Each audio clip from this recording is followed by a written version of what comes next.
The torch flame bends sharply in the moving air, then steadies again.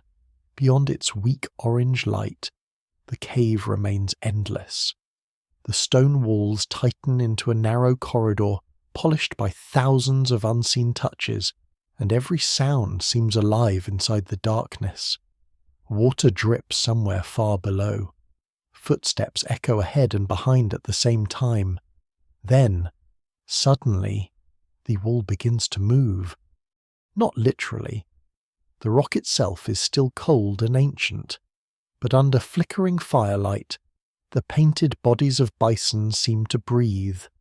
Horses appear to run along the curved stone. A mammoth emerges from a bulging section of limestone as though the animal has always existed inside the cave, waiting for light to reveal it. The painters understand the shape of the wall. They use cracks as horns, shadows as muscle, curves as movement. Even now, tens of thousands of years later, the illusion remains strangely powerful.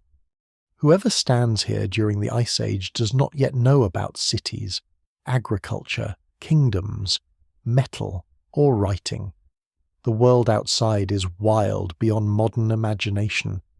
Glaciers stretch across enormous parts of the north. Winter storms can erase entire hunting routes.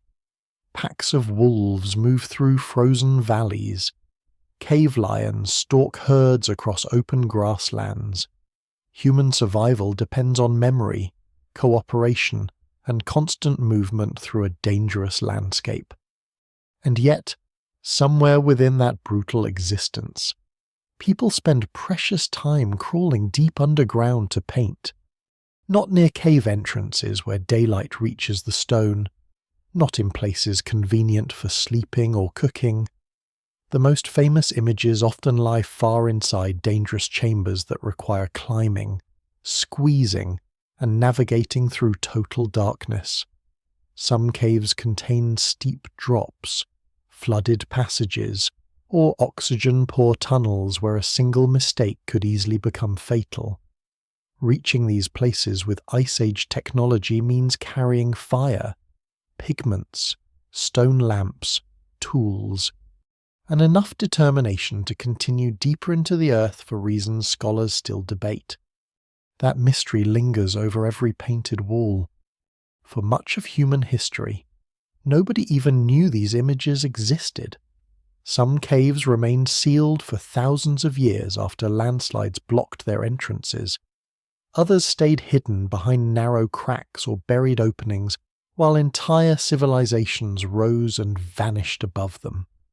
By the time modern people rediscovered many of these sites, the artists themselves had been gone longer than agriculture had existed. Yet their paintings survived. In southern France, northern Spain, Indonesia, Australia, and many other regions, prehistoric images continue to emerge from darkness like messages from a world almost impossible to reconstruct completely. Some are around 20,000 years old. Others may exceed 40,000. A few hand stencils in Indonesian caves could be among the oldest known surviving artworks made by humans anywhere on Earth. The evidence remains incomplete, and dating ancient pigment is extraordinarily difficult. But what survives in the records suggests that the urge to create images reaches incredibly far back into human history. This changes something fundamental about how humanity understands itself. For centuries, many scholars assumed prehistoric humans lived only moment to moment, focused entirely on survival.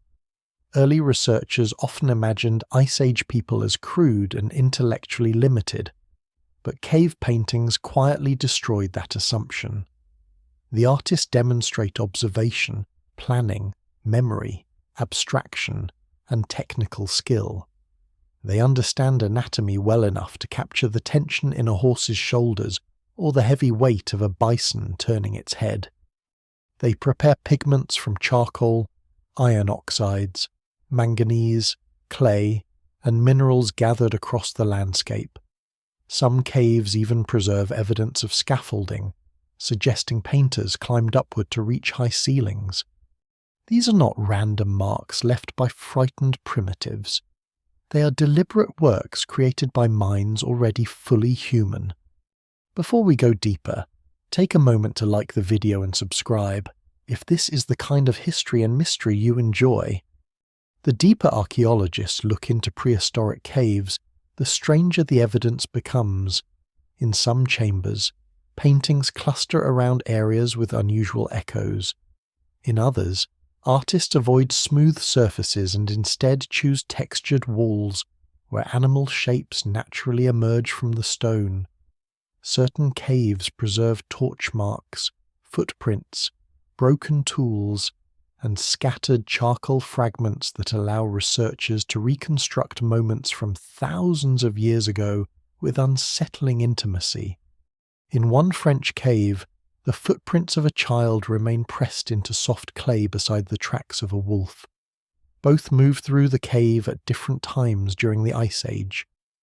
The child vanished into history before the pyramids, before the first farms, before the invention of the wheel. Yet a footprint survives.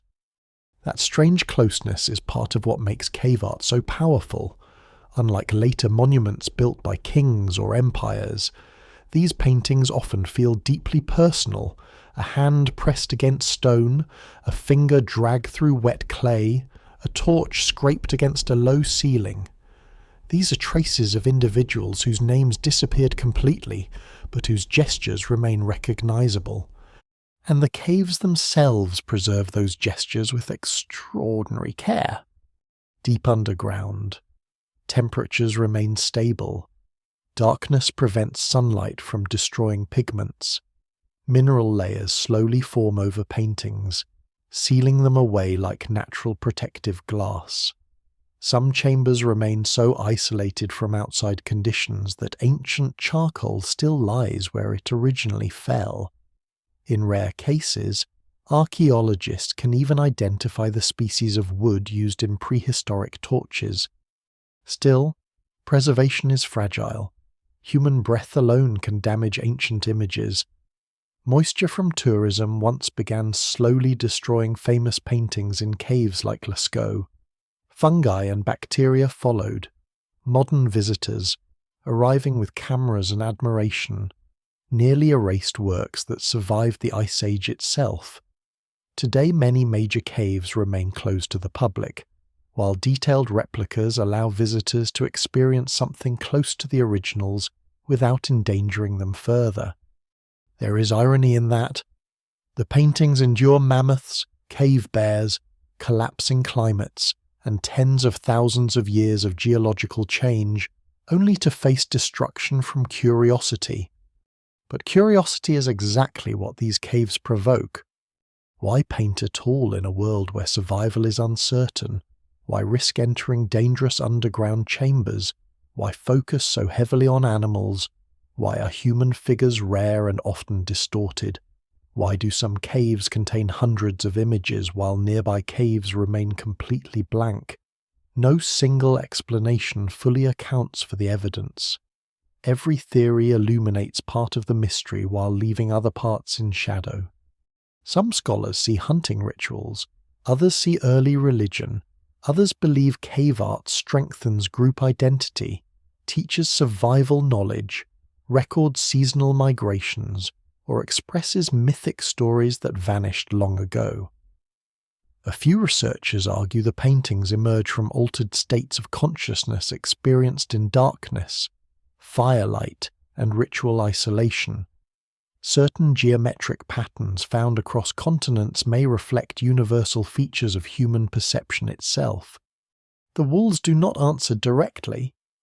They only remain, and perhaps that silence explains part of their power. Cave paintings feel less like finished explanations and more like surviving fragments from the edge of human memory. They come from a time when glaciers ruled enormous territories and small groups of humans crossed immense landscapes beneath unfamiliar skies. They belong to people who leave behind almost no written record because writing does not yet exist.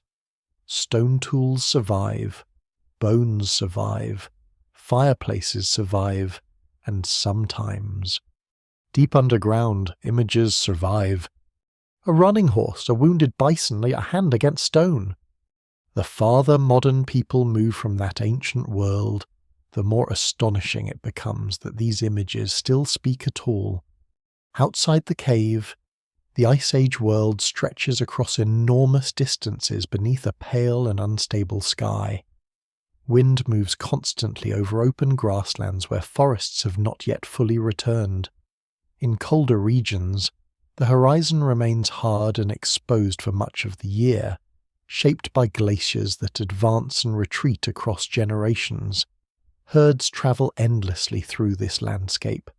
Reindeer sweep across valleys in vast migrations. Wild horses gather near river banks. Woolly mammoths move slowly through frozen plains where patches of tough grass survive the cold. Human beings follow these animals because survival leaves little choice. Life depends on movement. The people who paint cave walls are not settled.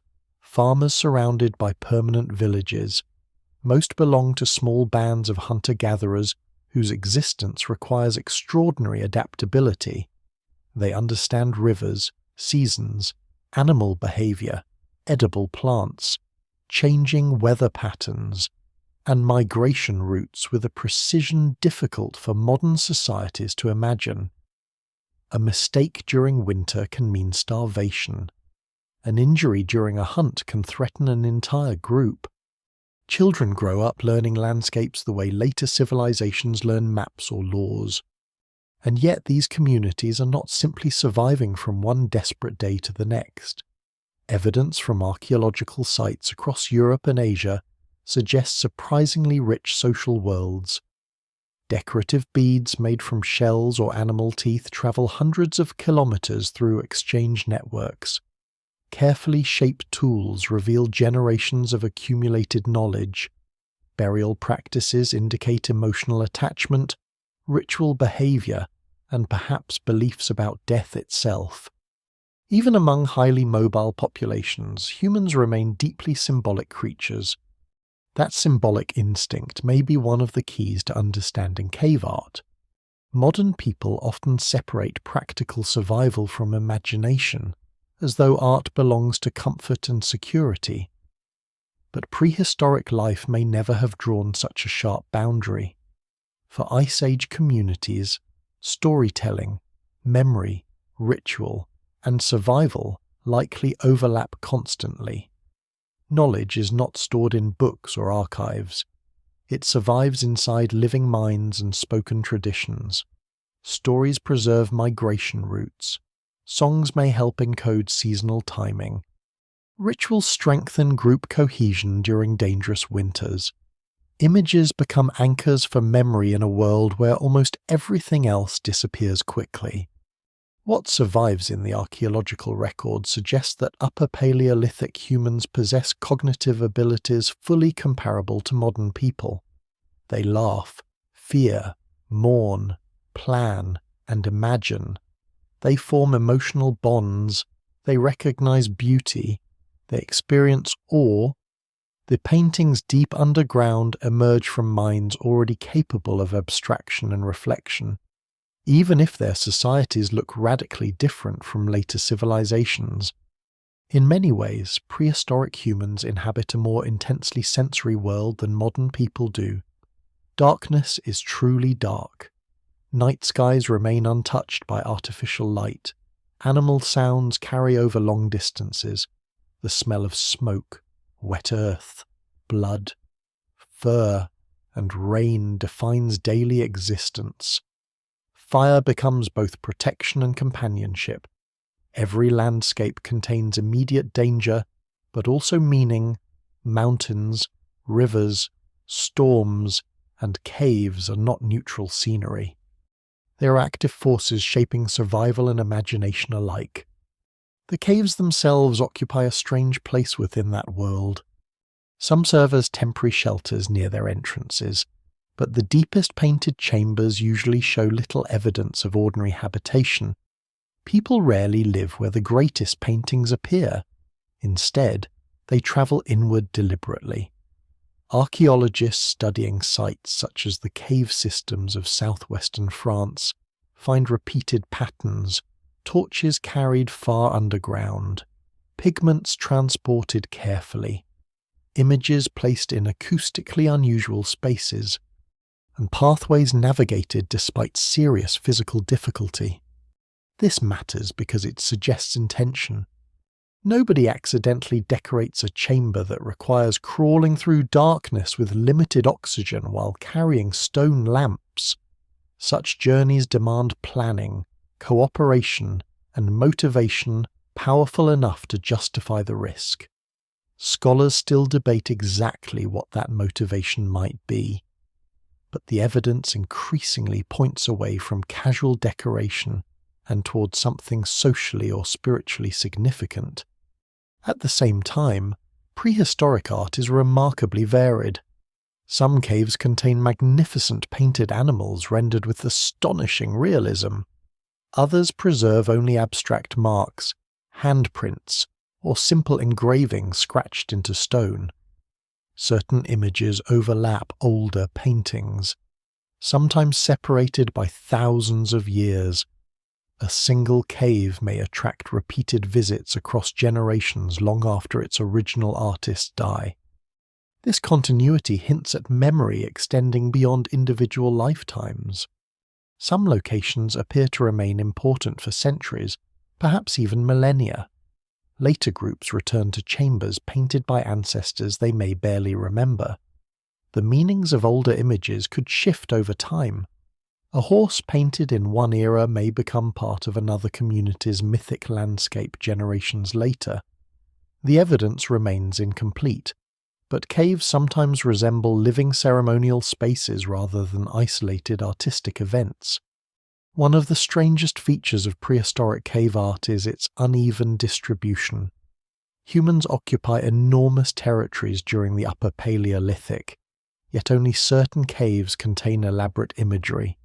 Nearby caves with similar geological features may remain untouched.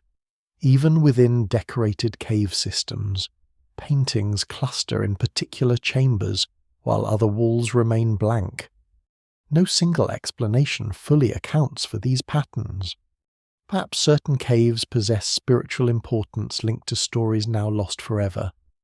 Perhaps acoustic properties matter. Some researchers notice that chambers with strong echoes often contain concentrations of paintings, especially images of hoofed animals whose sounds resemble thunderous movement when echoed through stone corridors.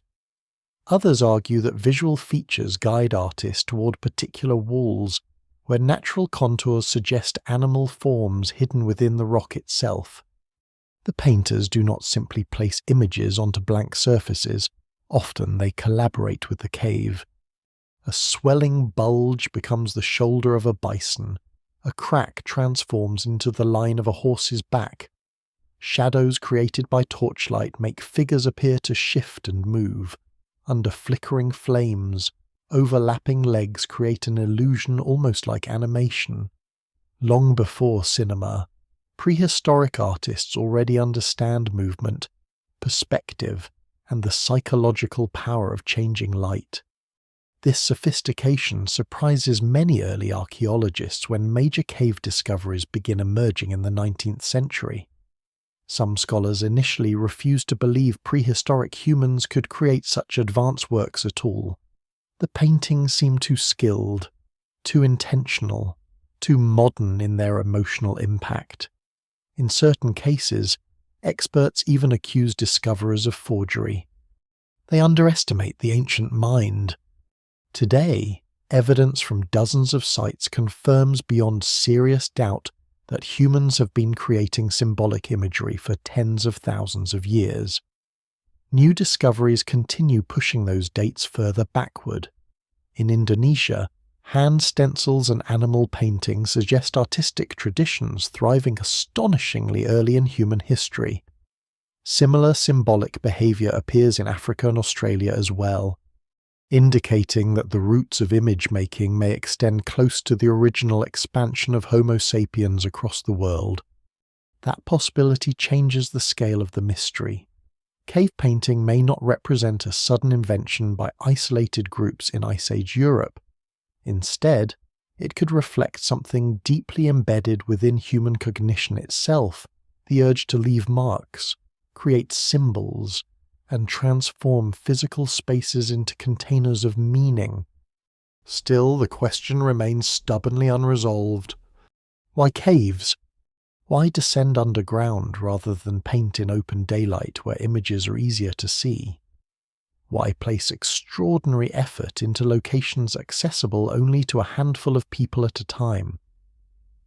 Some painted chambers are so difficult to reach that modern researchers struggle to enter them safely even with advanced equipment. Perhaps difficulty itself matters. The journey inward may have been part of the experience. Darkness isolates the senses. Firelight alters perception. Sound behaves unpredictably underground. Time becomes difficult to measure. Deep caves remove people from ordinary landscapes and daily routines, carrying them into environments unlike anything on the surface world. Not quite alive and not quite dead, a threshold between worlds. And somewhere in that darkness, prehistoric hands begin painting animals onto stone. The entrance is narrow enough that daylight disappears almost immediately. A person crawling into the cave feels the world above retreat with every movement forward. Cold air presses against the skin. The smell changes first, shifting from soil and grass to damp stone, ash, and mineral water. Then sound begins to distort. A dropped pebble echoes too long. Breathing becomes unnaturally loud. Firelight reveals only fragments of the path ahead, while darkness seems to absorb everything beyond the reach of the flame. For prehistoric people, entering such places is never ordinary. Many caves used for painting require deliberate effort to access. Archaeologists mapping ancient cave systems repeatedly discover steep descents, twisting corridors, flooded passages, and chambers hidden deep beyond natural obstacles. In some sites, artists squeeze through openings barely wide enough for a human body before emerging into larger chambers where the paintings suddenly appear across walls and ceilings. Reaching these spaces with Ice Age technology demands not only courage but preparation. Torches must be built carefully enough to survive long journeys underground. Stone lamps filled with animal fat provide steadier light in enclosed spaces.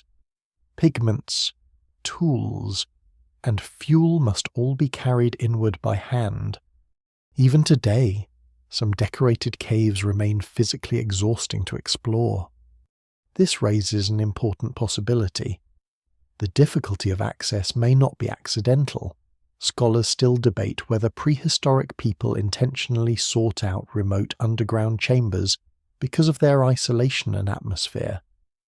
What survives in the archaeological record suggests that the journey itself may have held meaning equal to the paintings waiting at the end. Deep caves transform human perception. Without sunlight, ordinary awareness begins to shift quickly. Modern experiments show that prolonged darkness disrupts time perception, heightens emotional sensitivity, and intensifies responses to sound and movement. Flickering firelight creates unstable shadows that appear almost alive against irregular stone surfaces. Echoes distort direction and distance.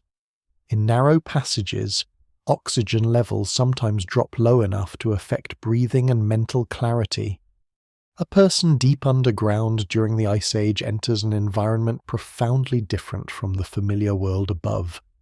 Some researchers believe this altered sensory state may help explain why caves become important symbolic spaces. Certain decorated chambers appear carefully chosen rather than randomly occupied. In France's famous caves, paintings often cluster around areas with unusual acoustics. Researchers studying sound resonance discover that many images coincide with places where echoes amplify sharply, or where particular tones carry through the stone with unexpected strength. The connection remains debated, and no single explanation fully accounts for the evidence. But the pattern appears too consistent to dismiss easily. A chamber filled with hoofbeat echoes may feel inhabited even when empty. This matters because prehistoric societies almost certainly experienced the natural world differently than modern industrial cultures do. Animals are not distant abstractions.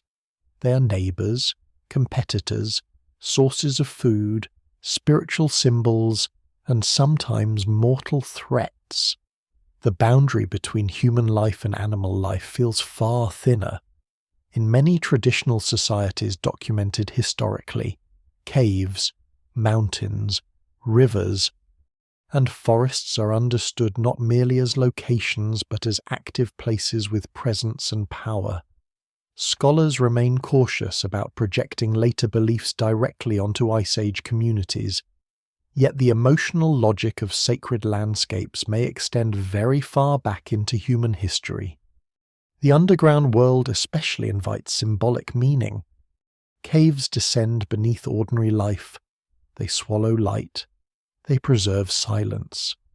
Some contain hidden chambers where ancient people may hear underground water, moving through unseen cracks in the rock. Others open suddenly into enormous vaulted spaces resembling natural cathedrals. Firelight dancing across painted walls would make animals seem to emerge and disappear as flames shift in the darkness. It is difficult to imagine such experiences remaining emotionally neutral. Evidence from several cave systems suggests that prehistoric visits involve repeated movement along established pathways. Archaeologists identify footprints, torch marks, charcoal traces, and broken tools showing that certain routes are used again and again across generations. In some caves, people even modify pathways by placing stones or smoothing surfaces to make navigation easier. These are not accidental wanderings. One particularly haunting example comes from the cave of Tuc d'Audubert in France, where prehistoric people sculpt two clay bison deep underground more than 14,000 years ago. The chamber lies far from the entrance through difficult terrain. Nearby footprints suggest children may have accompanied adults into the cave. The sculptures themselves preserve fingerprints left in wet clay before hardening over millennia. The makers vanish into prehistory. Yet the pressure of their hands remains visible. That intimacy changes how the caves feel. Modern museums often separate art from life, placing objects behind glass under bright, controlled lighting. Cave art originally exists in the opposite setting, hidden, unstable, immersive, and physically demanding. A painted animal underground is not encountered casually while walking through a public space. Reaching it requires commitment. Some scholars interpret this as evidence for ritual activity. The evidence remains incomplete, but caves may have functioned as ceremonial environments where certain individuals underwent initiation rites, spiritual experiences, or communal gatherings tied to myth and memory. Others argue that the paintings could reinforce social cohesion by creating shared symbolic experiences during periods of environmental stress. The Ice Age world is unstable enough to make such cohesion extremely valuable. Climate shifts repeatedly alter landscapes during the Upper Paleolithic. Glaciers expand and retreat unpredictably over centuries. Animal migrations change. Regions that once support large herds may become barren or frozen. Small human groups spread across vast territories must maintain alliances, exchange information, and preserve knowledge across generations. Symbolic traditions may help stabilize communities facing constant uncertainty. Yet even if caves hold ritual importance, many details remain deeply mysterious. Human figures are surprisingly rare in prehistoric cave art. When they do appear, they are often simplified, distorted, or partly animal-like. In contrast, animals receive extraordinary attention and realism. Some chambers contain overlapping images created centuries apart. Others preserve abstract signs whose meanings remain unknown. No written explanation survives. Every interpretation rests partly on inference. And then there is the darkness itself. Modern visitors entering reconstructed cave replicas often report a strange emotional response even while knowing they are safe. The combination of silence, confined space, flickering light, and ancient imagery produces an atmosphere difficult to describe precisely. Deep underground, normal spatial awareness weakens, distance becomes uncertain. Stone surfaces seem alive with shifting shapes. For prehistoric people already immersed in a world filled with spiritual and environmental danger, caves may have represented places where ordinary reality felt thinner. Not everyone enters them equally. Certain chambers are so difficult to access that only physically capable individuals could reach them easily. Some researchers suggest this may indicate restricted participation, perhaps involving specialists, elders, or individuals undergoing specific rites. Yet other evidence complicates that picture. Footprints from children appear in several decorated caves. Handprints reveal the presence of women as well as men. The underground world may sometimes involve entire communities rather than isolated shamans or artists alone. No single explanation fully accounts for this complexity. The caves resist simplification because they emerge from societies already culturally rich but largely silent to modern historians. Without written language, intentions survive only indirectly through material traces: a torch scrape on stone, a child's footprint beside a hearth, pigment scattered across a chamber floor, a painted horse emerging from limestone under flickering firelight. These fragments suggest that prehistoric people are not merely surviving the Ice Age, they are transforming it into meaning. And far beneath the frozen landscapes above, hidden in darkness where almost nobody would ever see them, they continue painting. The animals arrive first. Not human beings, not landscapes, not scenes of daily survival. Across the walls of prehistoric caves, enormous creatures dominate the darkness with startling confidence. Horses stretch across curved ceilings as though galloping through stone itself. Bison lower heavy heads toward invisible rivals. Deer raise branching antlers through shadows cast by torchlight. Mammoths emerge from rough limestone ridges with thick backs and swinging trunks. In some chambers, lions appear without manes. Lean and dangerous, moving silently across rock surfaces shaped by ancient water. The deeper archaeologists study cave art, the clearer one fact becomes: prehistoric painters are intensely focused on animals. This focus raises one of the oldest and most difficult questions surrounding cave art. Why these creatures? Why return to them again and again over thousands of years?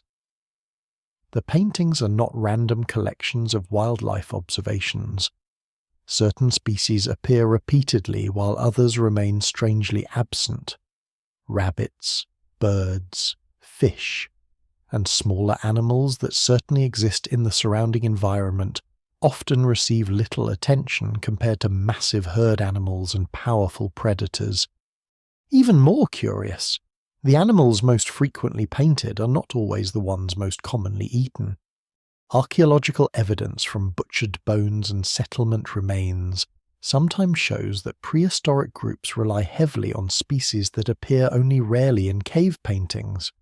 Reindeer, for example, provide crucial food resources in many Ice Age regions, but are not always dominant in the art itself. Instead, painters often emphasize creatures that possess unusual visual power or symbolic presence: towering aurochs, dangerous cave lions, mammoths larger than any human group could safely confront alone. This suggests the paintings may involve something more than practical hunting records. The artists clearly know these animals intimately. Anatomical details are often astonishingly accurate. Muscles shift naturally beneath skin. Limbs bend correctly in motion.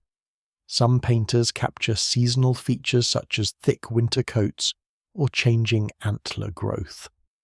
These are observations made by people who spend lifetimes studying animal behavior across open landscapes.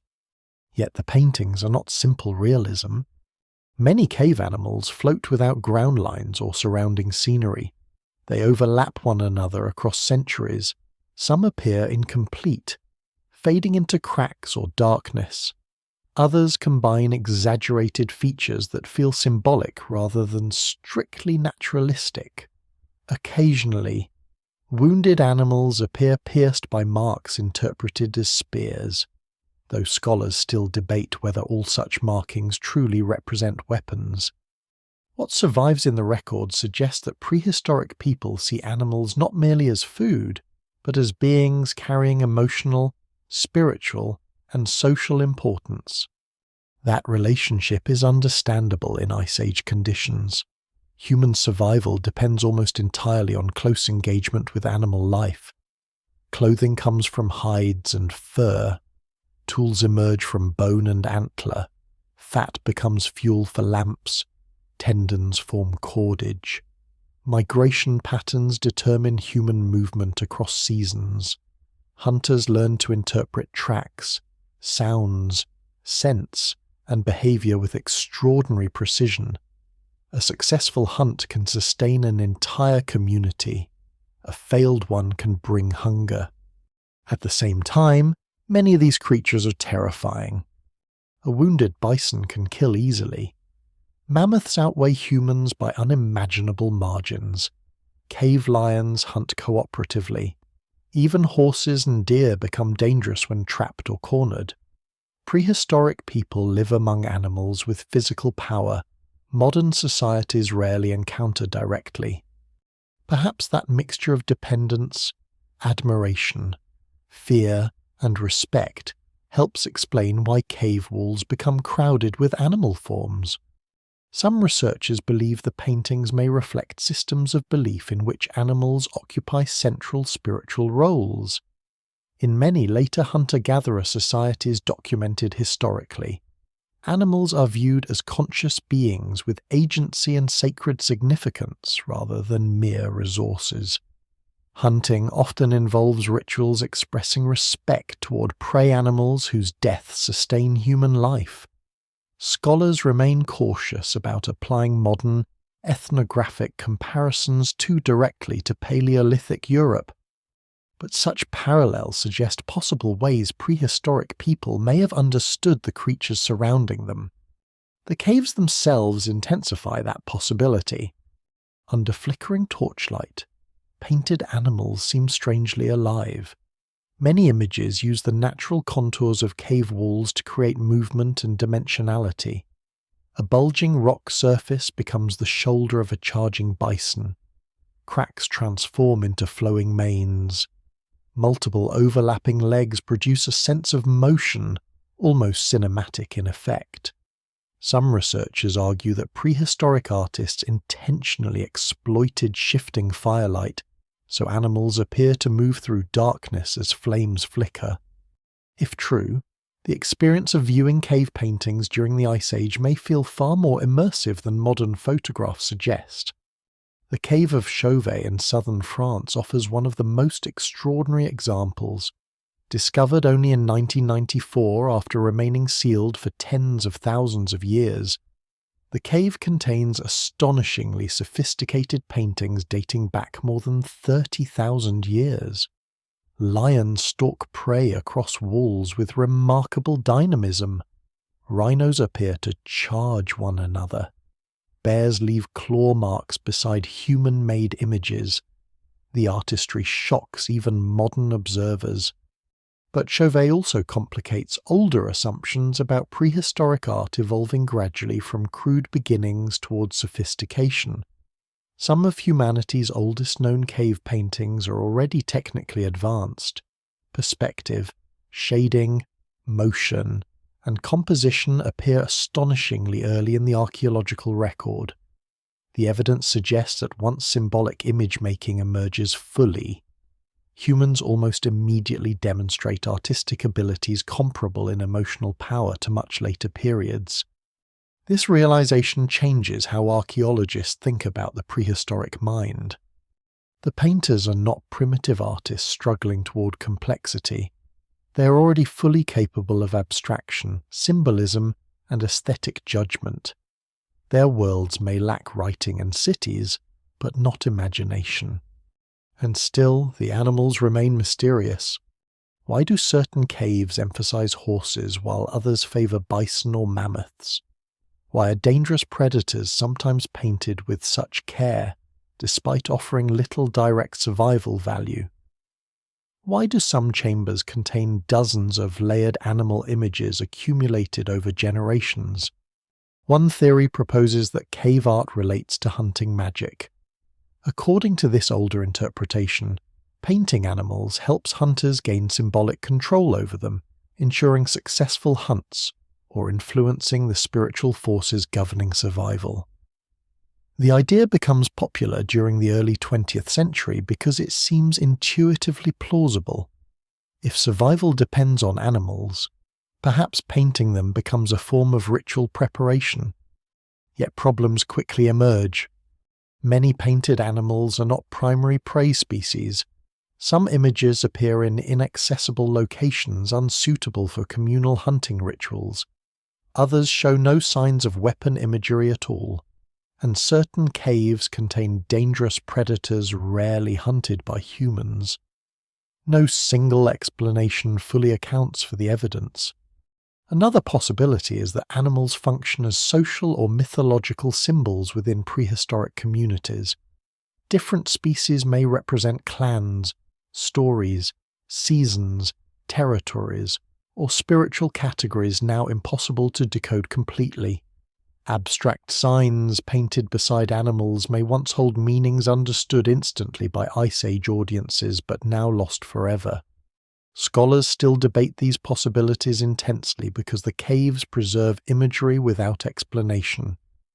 The artists leave no written commentary behind.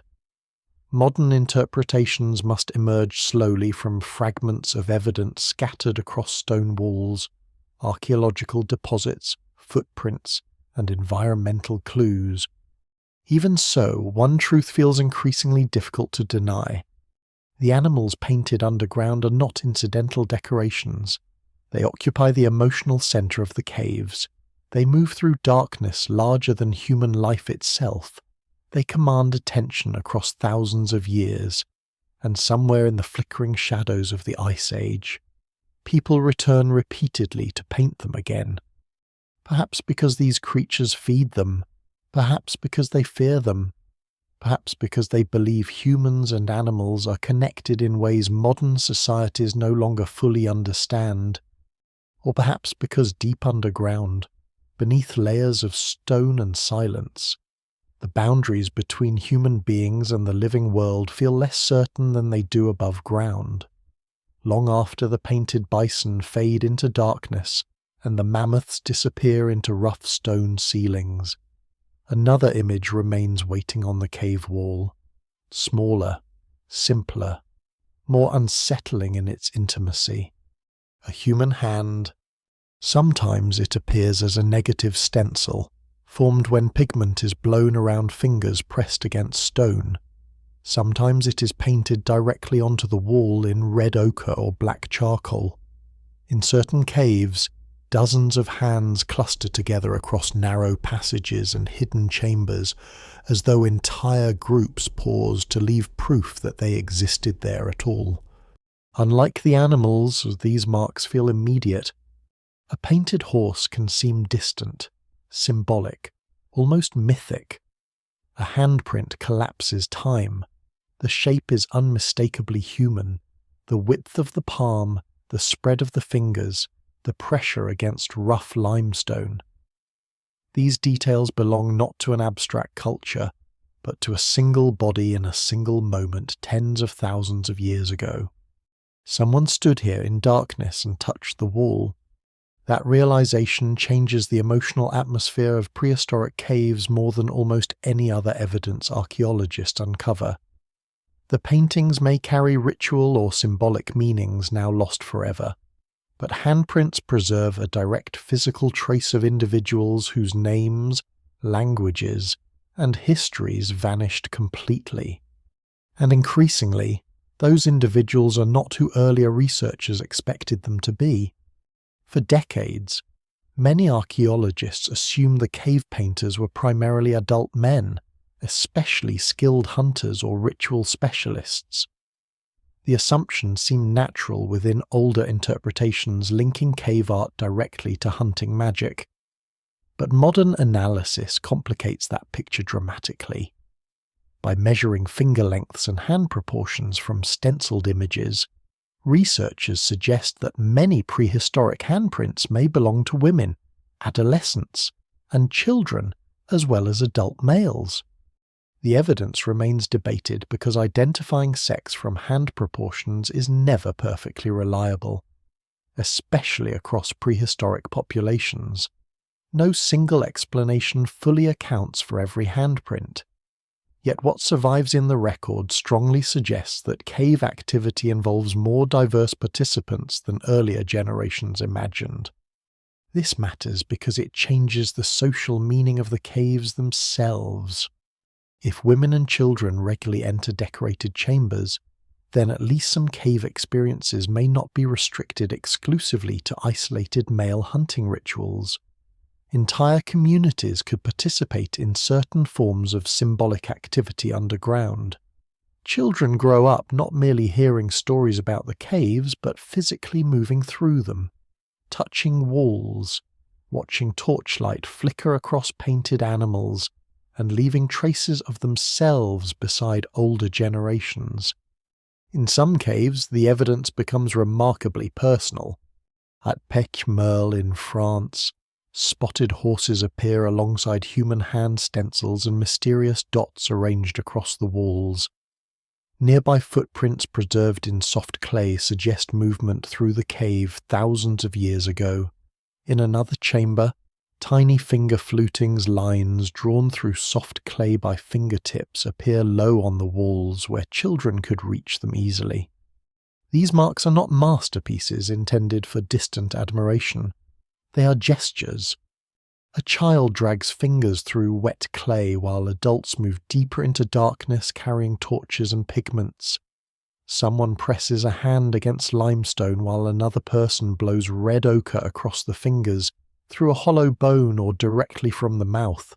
A palm lifts away, leaving an outline that survives longer than entire civilizations. The process itself may have carried symbolic weight. Creating hand stencils requires cooperation.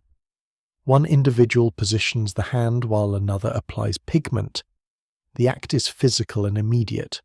Breath, stone, skin, and mineral color combine in a single motion.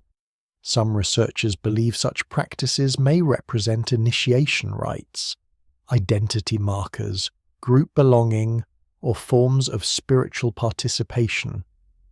Others argue they could simply reflect the universal human desire to leave evidence of one's presence. Both possibilities may be true at once. Human beings are intensely aware of mortality even in prehistoric societies. Ice Age life is dangerous. Illness, injury, starvation, childbirth, cold, and predators threaten constantly. Entire groups can disappear during harsh winters or environmental shifts. In such a world, leaving a mark behind may carry emotional importance difficult to measure archaeologically. The handprints almost feel like resistance against disappearance itself, and yet many of them contain strange details that deepen the mystery. In several caves, hand stencils appear with missing fingers. Early researchers proposed dramatic explanations: ritual finger amputation, punishment, sacrifice, or symbolic mutilation. Such theories spread widely because the images look startling and mysterious. Modern interpretations are more cautious. The missing fingers may simply result from bent digits folded during the stenciling process. Certain hand signs created by folding fingers resemble symbolic gestures documented in later hunter-gatherer traditions. Cold weather injuries or accidental loss also remain possible in some cases, but no strong evidence supports widespread ritual mutilation. Scholars still debate the meaning of these unusual hand shapes because the evidence remains incomplete. Even more puzzling are the fingerprints hidden within the paintings themselves. In caves where pigment survives clearly enough, archaeologists occasionally identify individual finger traces left by artists smoothing paint or shaping outlines. In rare cases, researchers track repeated patterns suggesting the same person creates multiple images across a chamber. For a moment, prehistoric art stops feeling anonymous. A specific individual emerges faintly from the darkness through habits of touch preserved in mineral pigment. There are moments when the caves seem less ancient than abandoned. Torch marks scraped against ceilings still blacken the stone. Footprints remain impressed in ancient clay floors. Finger streaks survive where someone tested wet pigment thousands of years before the first written language. The emotional distance between present and past narrows unexpectedly inside these underground spaces. This may explain why cave art affects modern people so differently from many other archaeological discoveries. Stone tools can feel technical and remote. Human handprints feel familiar instantly. They bypass intellectual analysis and reach something more instinctive. Every modern viewer understands what it means to press a hand against a surface and leave a trace behind. The caves preserve exactly that impulse at immense timescales. In Indonesia, hand stencils dating back more than 40,000 years spread across cave walls beside animal figures. Similar practices appear across continents separated by enormous distances and cultural differences. No direct connection necessarily links these traditions. Instead, they may reflect something deeply human and widely shared: the urge to transform a place into memory through touch and image. Scholars still debate how much symbolic meaning should be attached to individual handprints. Some may indeed represent ritual acts. Others could simply emerge from participation, curiosity, or social bonding. No single explanation fully accounts for the enormous variety of marks preserved underground, but together they reveal something unmistakable. The caves are not inhabited only by distant mythical artists painting grand animals in isolation. They are entered by communities, by adults carrying knowledge, and children still learning the world. By people who touch the stone not as archaeologists or tourists, but as participants inside living traditions now almost entirely lost. And among all the magnificent painted creatures roaming the cave walls, perhaps the simplest image remains the strangest of all. A human hand reaching out from the Ice Age darkness, still resting against stone after tens of thousands of years, waiting for someone to notice it again. The flame never stays still. Inside a Paleolithic cave, light is alive in a way modern people rarely experience. Torches crackle and spit resin into the darkness. Stone lamps burn animal fat with small trembling flames that shift constantly in moving air. Shadows stretch, collapse, and return again across uneven limestone walls. Nothing underground appears fixed for very long. A painted horse seems to lower its head as light flickers sideways. Bison muscles ripple across bulging rock surfaces. Clusters of overlapping legs begin to move almost like animation. The caves are not silent galleries. They are unstable environments built from darkness, sound, movement, and fire. This may be one reason prehistoric paintings feel so difficult to interpret through photographs alone. Modern images freeze the art into still frames under artificial lighting. but the original experience is dynamic. Ice Age people encounter the paintings while carrying living flames through narrow underground spaces filled with echoes, smoke, and uncertainty. The walls themselves participate in the illusion. Some archaeologists believe prehistoric artists understand this perfectly.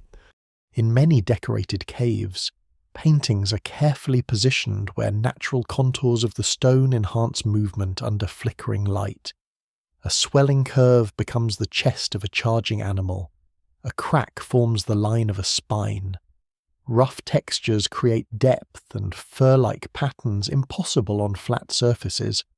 Rather than ignoring irregular walls, artists collaborate with them. The result is strangely theatrical. Not theatrical in the modern sense of performance stages or entertainment, but in the sense of controlled sensory experience. Darkness hides and reveals selectively. Firelight transforms static images into moving presences.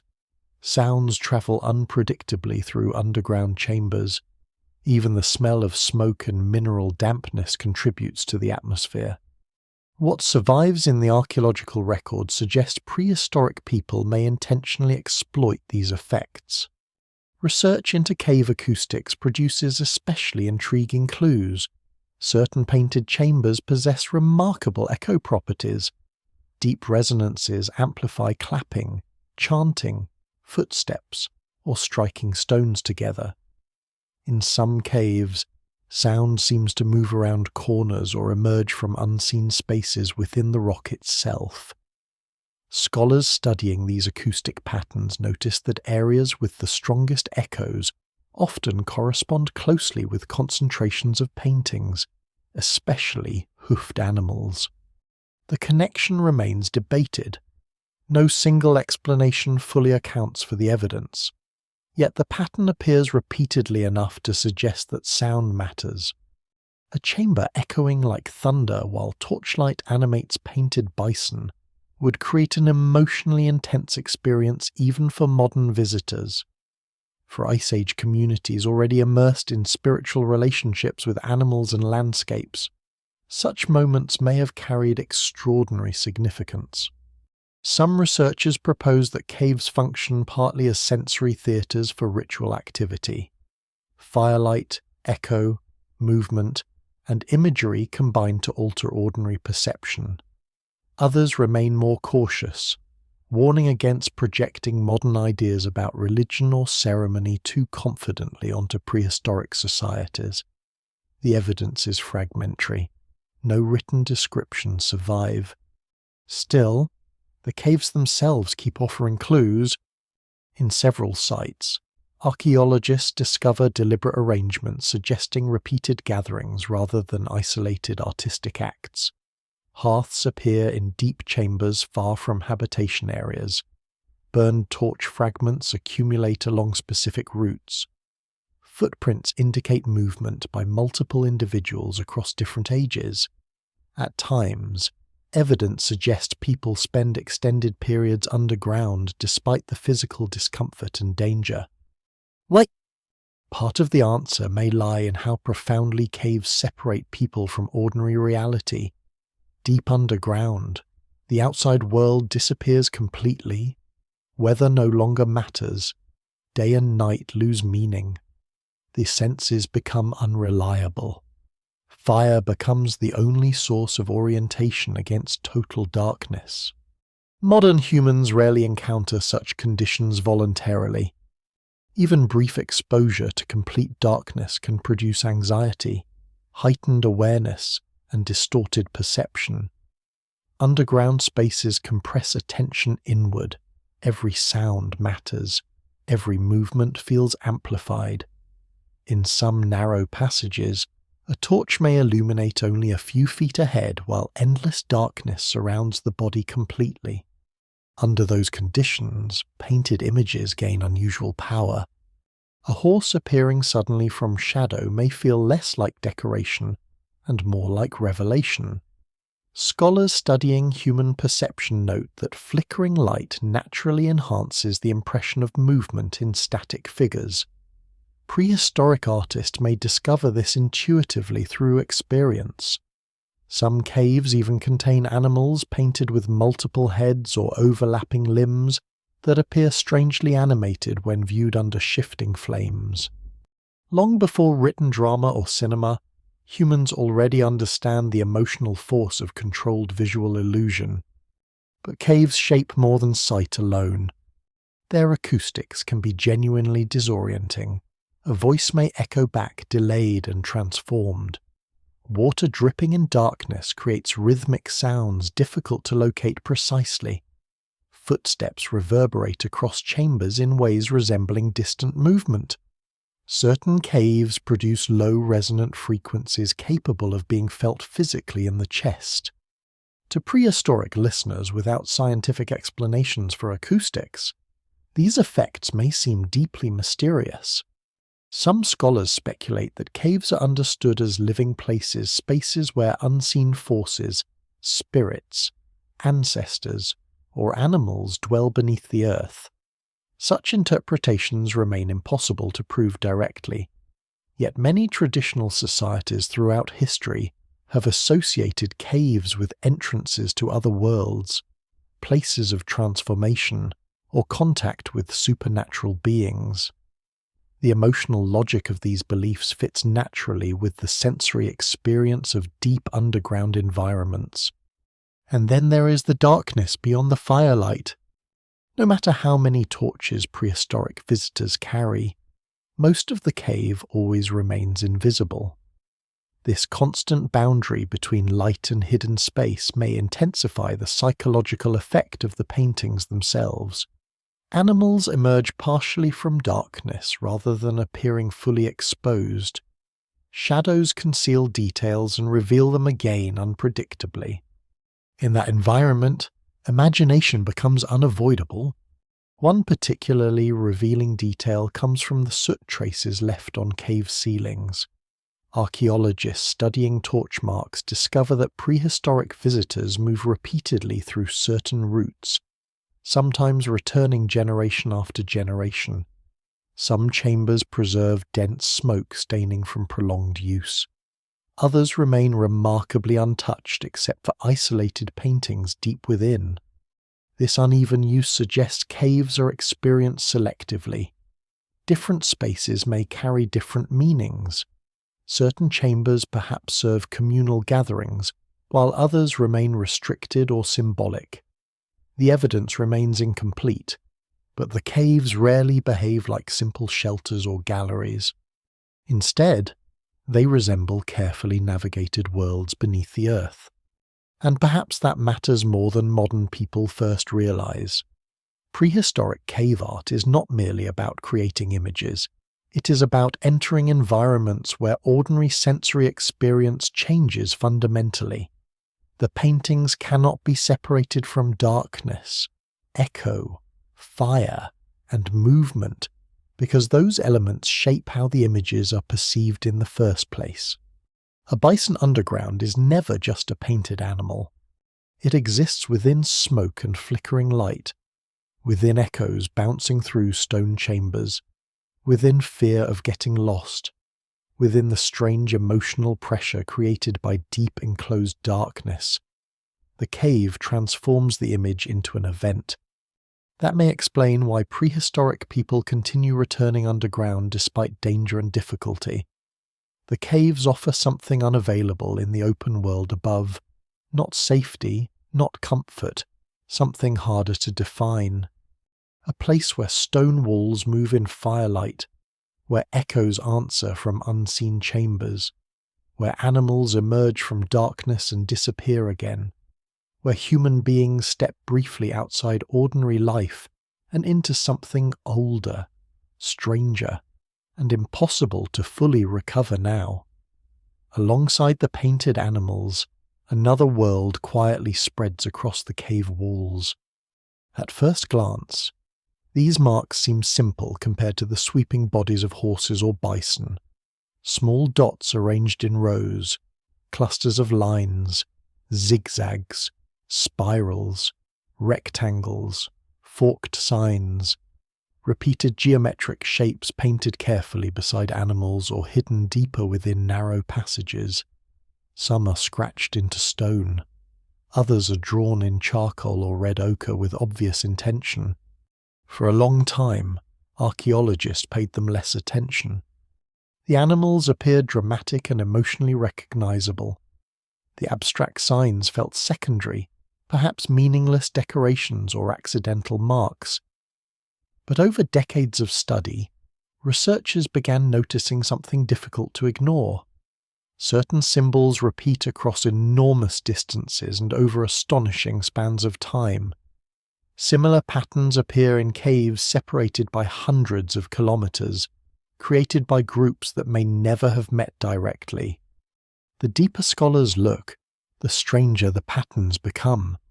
In Ice Age Europe alone, researchers identify recurring categories of abstract signs appearing again and again over thousands of years. Dots, ladder-like forms, branching marks, claviform shapes, and hand-like symbols recur in multiple caves with enough consistency to suggest shared conventions rather than random improvisation. This raises a profound possibility. Perhaps prehistoric cave art contains not only imagery, but systems of meaning approaching a form of visual communication, not writing in the modern sense. No evidence suggests Paleolithic humans developed true written language capable of recording detailed speech, but symbolic systems can exist long before formal writing emerges. Humans regularly use signs, patterns, gestures, and repeated visual codes to organize information socially and spiritually. What survives in the caves may represent fragments of such systems, preserved long after their meanings disappear. The problem is that the code itself is gone.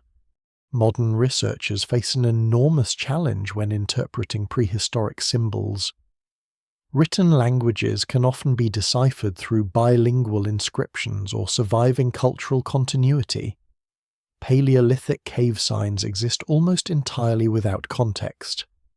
The people who understood them vanished tens of thousands of years ago. No oral traditions survive to explain their meanings. Archaeologists must work backward from patterns alone. And patterns do exist. Some signs cluster around particular animals repeatedly. Others appear near cave entrances, while certain symbols occur only in deep chambers. In several caves, abstract marks seem carefully organized rather than randomly scattered. A few researchers suggest the symbols may encode seasonal information, migration patterns, lunar cycles, territorial boundaries, or clan identities. Others believe they relate to mythological or spiritual concepts impossible to reconstruct fully now. No single explanation fully accounts for the evidence. One especially intriguing theory proposes that some cave signs function as early notational systems linked to animal behavior and seasonal timing. Recent studies examining repeated mark patterns suggest prehistoric hunters may track reproductive cycles or migration periods using combinations of dots and lines. The idea remains controversial, and many scholars urge caution against overinterpreting limited evidence. Yet the possibility itself reveals how sophisticated prehistoric symbolic thinking may already be. The caves begin to resemble mental landscapes as much as artistic spaces. Animals dominate visually, but symbols weave through them like hidden structure. A painted horse may stand beside branching marks repeated elsewhere in distant caves. Dots cluster near bison in one chamber and near deer in another. Certain geometric forms persist across generations, surviving long enough to become traditions in their own right. And unlike the animals, many of these signs are startlingly abstract. This matters because abstraction reflects a major cognitive step. A realistic animal image still resembles something visible in the external world. Abstract symbols represent ideas detached from direct imitation. They require shared understanding between creator and viewer. A line or dot arrangement means nothing unless people collectively assign significance to it. What survives in the record suggests Upper Paleolithic humans already think symbolically at highly sophisticated levels. That symbolic thinking may connect directly to broader changes unfolding during this period of human history. Around the Upper Paleolithic, evidence for personal ornamentation, ritual burial, long-distance exchange networks, and complex social behavior expands dramatically across many regions. Humans are not merely adapting physically to harsh Ice Age environments. They're constructing increasingly rich cultural worlds built from symbols, stories, and shared meanings. The cave signs may belong to that transformation, yet they remain elusive partly because modern people instinctively search for familiar categories. We want prehistoric symbols to become maps, calendars, proto-writing, or religious icons because such explanations feel understandable. But the actual meanings may combine many functions simultaneously.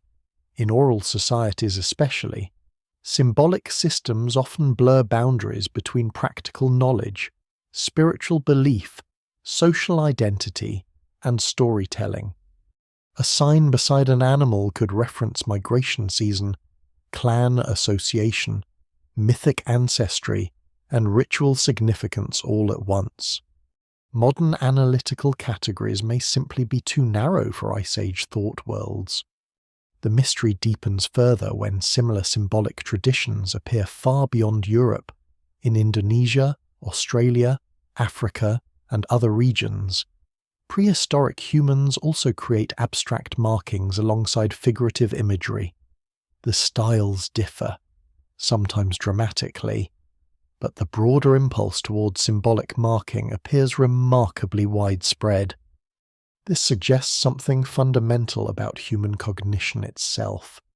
Wherever humans travel, symbols emerge, not immediately everywhere and not uniformly, but persistently enough to imply deep psychological roots.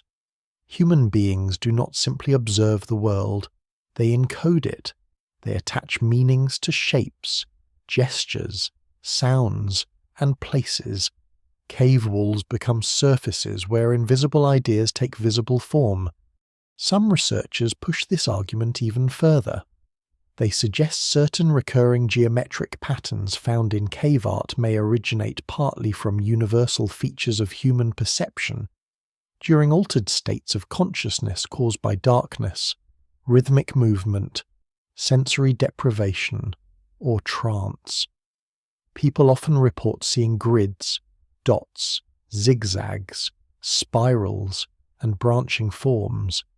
Similar visual phenomena appear neurologically across cultures. The theory remains debated, but it offers one possible explanation for why abstract signs recur so consistently in prehistoric art.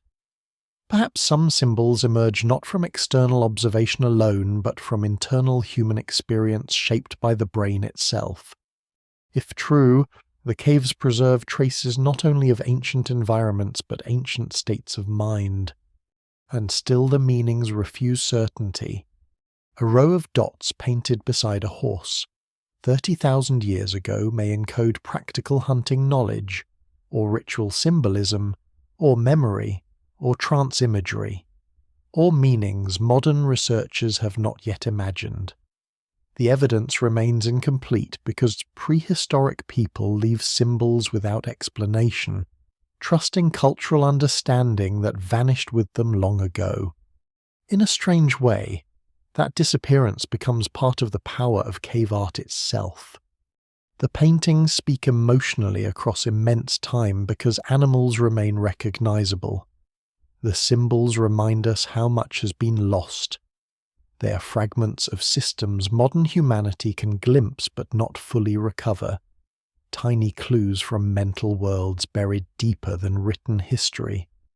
Yet even in their silence, the signs reveal something extraordinary. The people painting cave walls are not merely recording visible reality, they are organizing invisible meaning. They are thinking abstractly, collectively, symbolically. Somewhere underground in the Ice Age darkness, human minds begin building worlds not only from stone and survival, but from shared signs whose echoes still remain on cave walls long after their languages disappear forever. When prehistoric cave paintings were first seriously studied in Europe during the late 19th and early 20th centuries, many scholars believed they had already solved the mystery.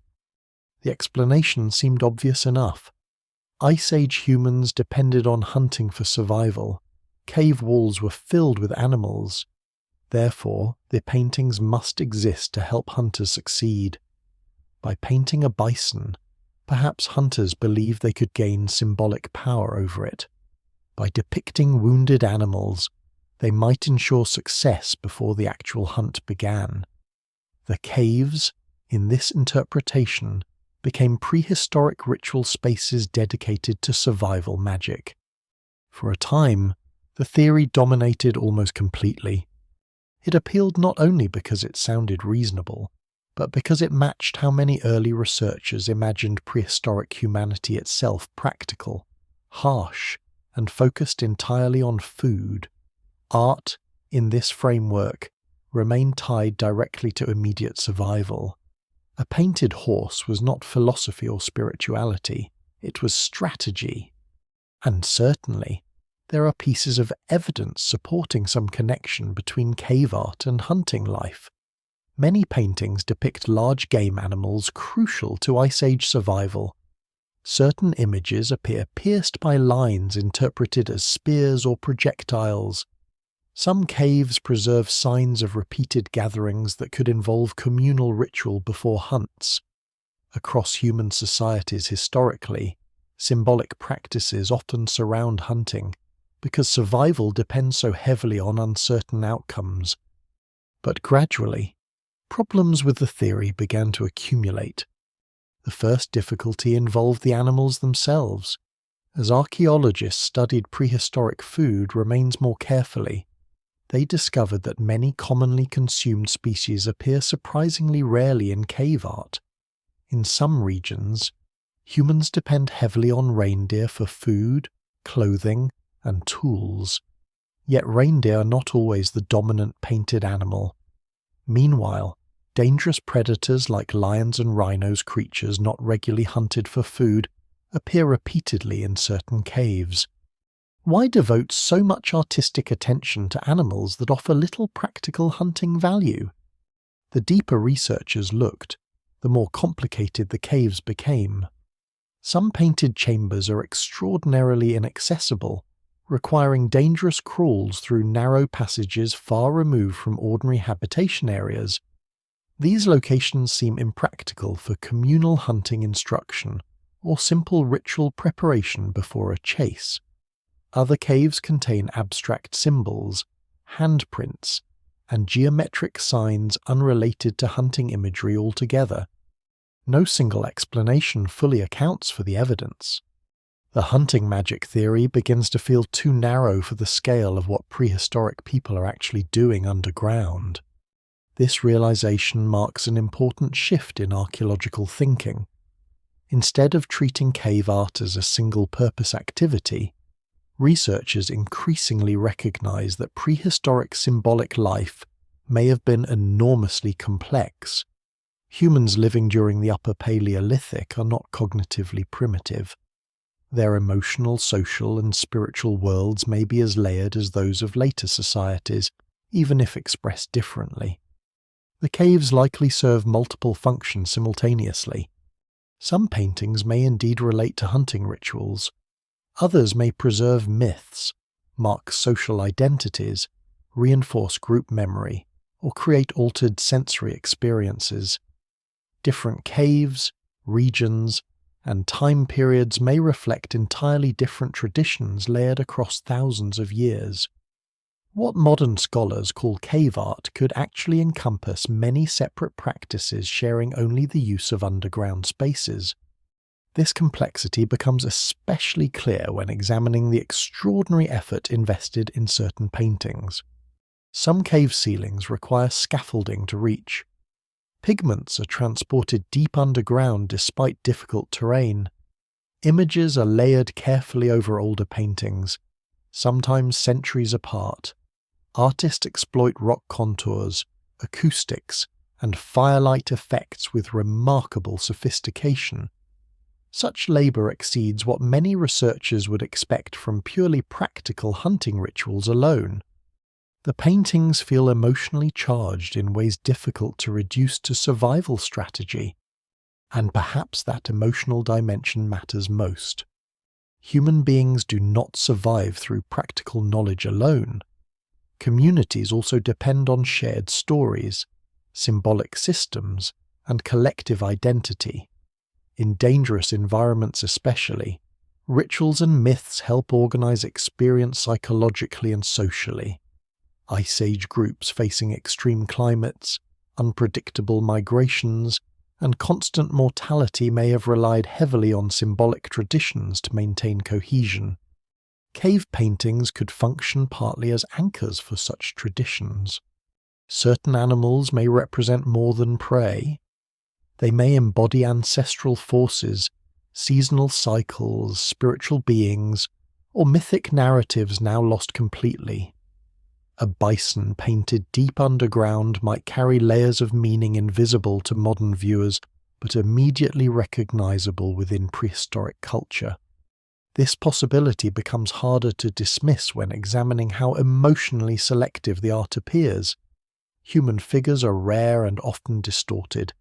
Landscapes are almost entirely absent. The caves do not present ordinary life realistically. Instead, they focus obsessively on specific creatures, symbols, and spaces. The choices feel intentional. One famous image from the cave of Lascaux in France captures this ambiguity perfectly. Deep within the cave lies a rare scene involving a wounded bison, a bird-headed human figure, and a bird perched on a stick-like object. Unlike most cave art, the image appears narrative, almost story-like, yet its meaning remains profoundly uncertain. Hunting accident, mythic episode, ritual symbolism, shamanic vision. Scholars still debate it intensely because no interpretation explains every detail convincingly. That uncertainty reveals a larger truth about prehistoric cave art. Modern observers often want a single master explanation capable of unlocking all the caves at once, but the evidence increasingly resists that simplicity. Human symbolic behavior is rarely reducible to one purpose even in modern societies. Religion, art, politics, memory, entertainment, identity, and survival constantly overlap. There is little reason to assume Paleolithic humans behave differently. The caves may have been sacred without functioning like formal temples, practical without being merely utilitarian, emotional without losing social purpose. Another problem with the older hunting magic theory is chronological. Cave art traditions continue across vast stretches of time, surviving climate changes, population shifts, and evolving human cultures. Some caves preserve imagery added over thousands of years. It seems unlikely that every artist across every region shares identical motivations. Instead, meanings probably evolve continuously. A chamber first painted for one reason may later acquire entirely different symbolic significance. Stories change, rituals adapt, communities reinterpret older images through new traditions. The caves themselves become layered historical spaces where memory accumulates gradually over generations. Modern archaeology increasingly views prehistoric humans not as static Stone Age people, but as dynamic societies capable of cultural innovation, adaptation, and complexity. Cave art reflects that complexity directly. And still, despite all the new theories and interpretations, one stubborn fact remains. The paintings continue affecting modern people emotionally even when their meanings remain uncertain. A torchlit horse deep underground still feels powerful. A lion emerging from darkness still creates tension.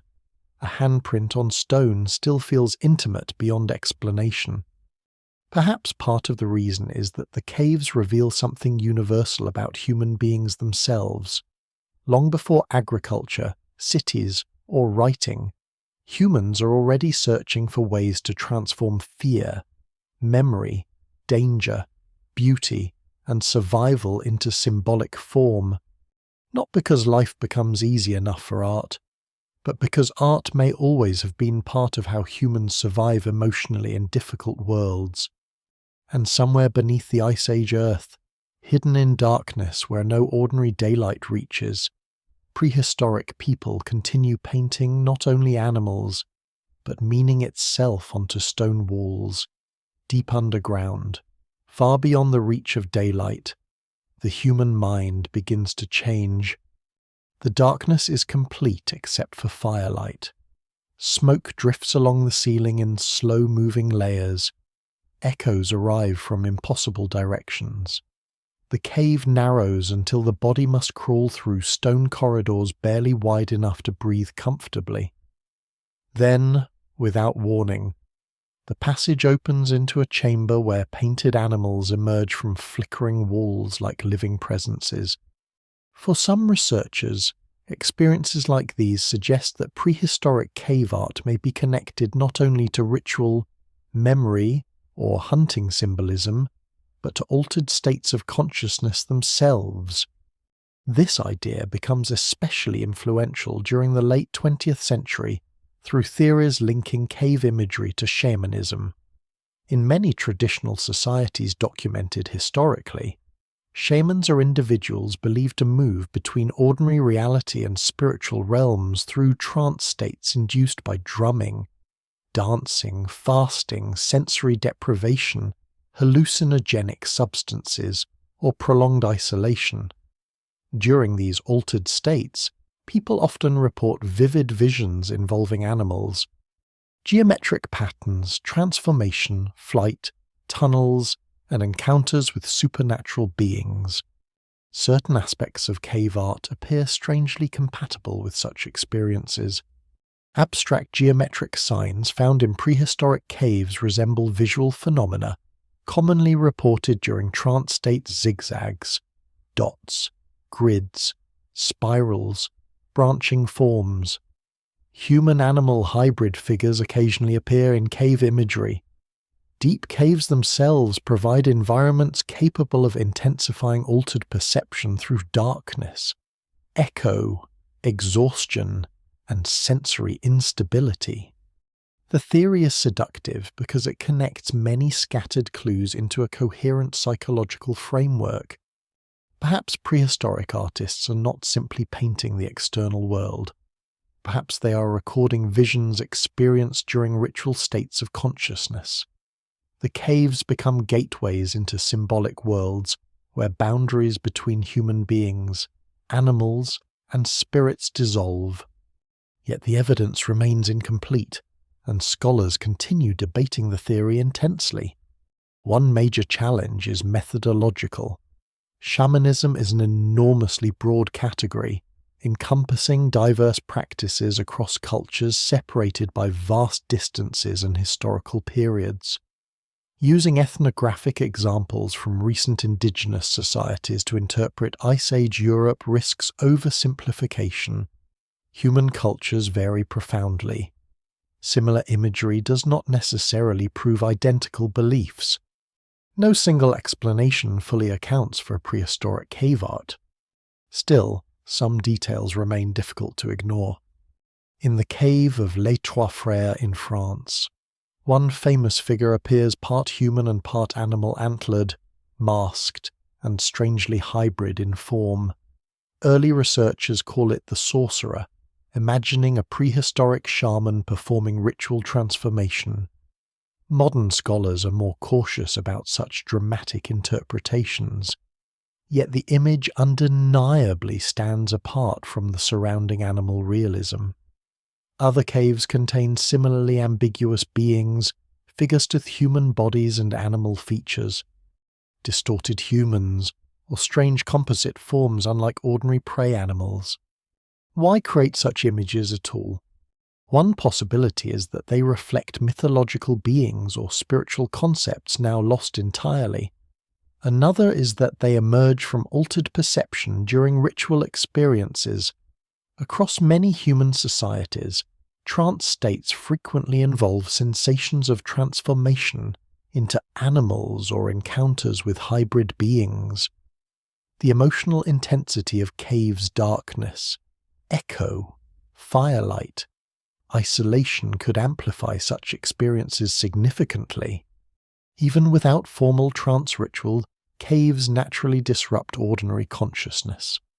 Modern psychological research shows that prolonged darkness and sensory deprivation affect human perception rapidly. Time becomes difficult to measure. Visual distortions increase. Sounds feel magnified. Emotional responses intensify. In oxygen-poor environments, dizziness and altered awareness may occur naturally. Deep cave systems combine many of these effects at once. Prehistoric people entering such environments repeatedly would almost certainly recognize their psychological power. Some researchers believe this power is precisely why caves become symbolically important. The underground world offers experiences unavailable in ordinary life. It removes people from daylight reality and places them inside sensory conditions where visions, emotions, and symbolic thinking become unusually vivid. The paintings themselves may reinforce those altered states. A flickering torch can make overlapping animal forms appear to move.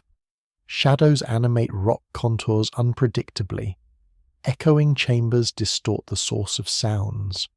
A person deep underground, surrounded by smoke, chanting, and moving light may experience the cave as inhabited by forces larger than ordinary reality. In this framework, cave art becomes part of immersive ritual environments rather than isolated decoration. Yet there are important reasons for caution. Not all cave art fits trance interpretations neatly. Many paintings display careful planning, technical realism, and observational detail inconsistent with purely visionary imagery. Some abstract signs may indeed resemble neurological patterns, but similar shapes also emerge naturally in many non-trance symbolic systems. And while certain caves contain dramatic sensory features, others are relatively accessible and calm. The danger lies in forcing every image into one explanatory model. Archaeology repeatedly encounters this problem. A compelling theory emerges, explains part of the evidence brilliantly, then gradually expands too far until it begins absorbing every detail regardless of context.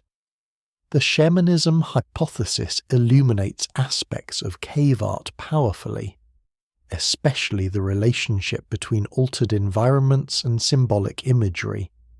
But most scholars now treat it as one possible layer among many, rather than a complete solution. Still, the emotional force of the idea persists because caves genuinely feel different from ordinary human spaces.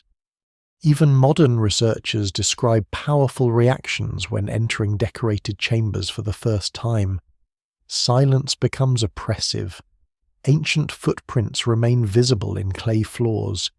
Paintings emerge unexpectedly from darkness after long periods of crawling through confined passages. Some archaeologists report moments of profound unease or awe despite fully understanding the scientific context of the sites. The caves resist becoming ordinary archaeological locations. And perhaps prehistoric people intended exactly that. Certain chambers appear designed to heighten psychological impact. Narrow passages suddenly open into vast spaces covered with paintings. Images cluster where torchlight strikes most dramatically. Acoustics amplify movement and sound.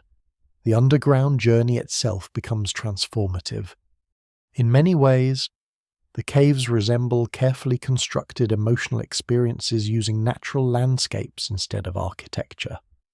That sophistication matters because it reveals how deeply prehistoric humans understand atmosphere, perception, and symbolic behavior. Long before formal religion leaves written records, humans are already manipulating environment, image, sound, and movement to create emotionally charged spaces. Whether those spaces involve shamans specifically remains uncertain, but the broader insight may be harder to dismiss. Cave paintings are not passive objects. They exist within experiences intentionally shaped by darkness, danger, effort, and sensory intensity.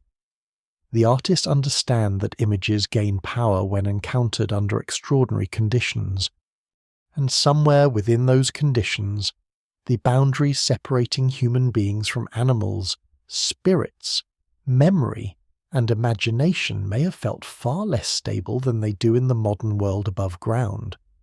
The caves preserve traces of that instability. Hybrid figures, abstract signs, moving shadows, echoes in darkness, painted animals breathing in firelight while unseen people stand silently underground, watching them emerge from stone. The footprints are small. Pressed into soft clay thousands of years ago, they cross the cave floor beside torch marks and scattered charcoal fragments before disappearing into darkness.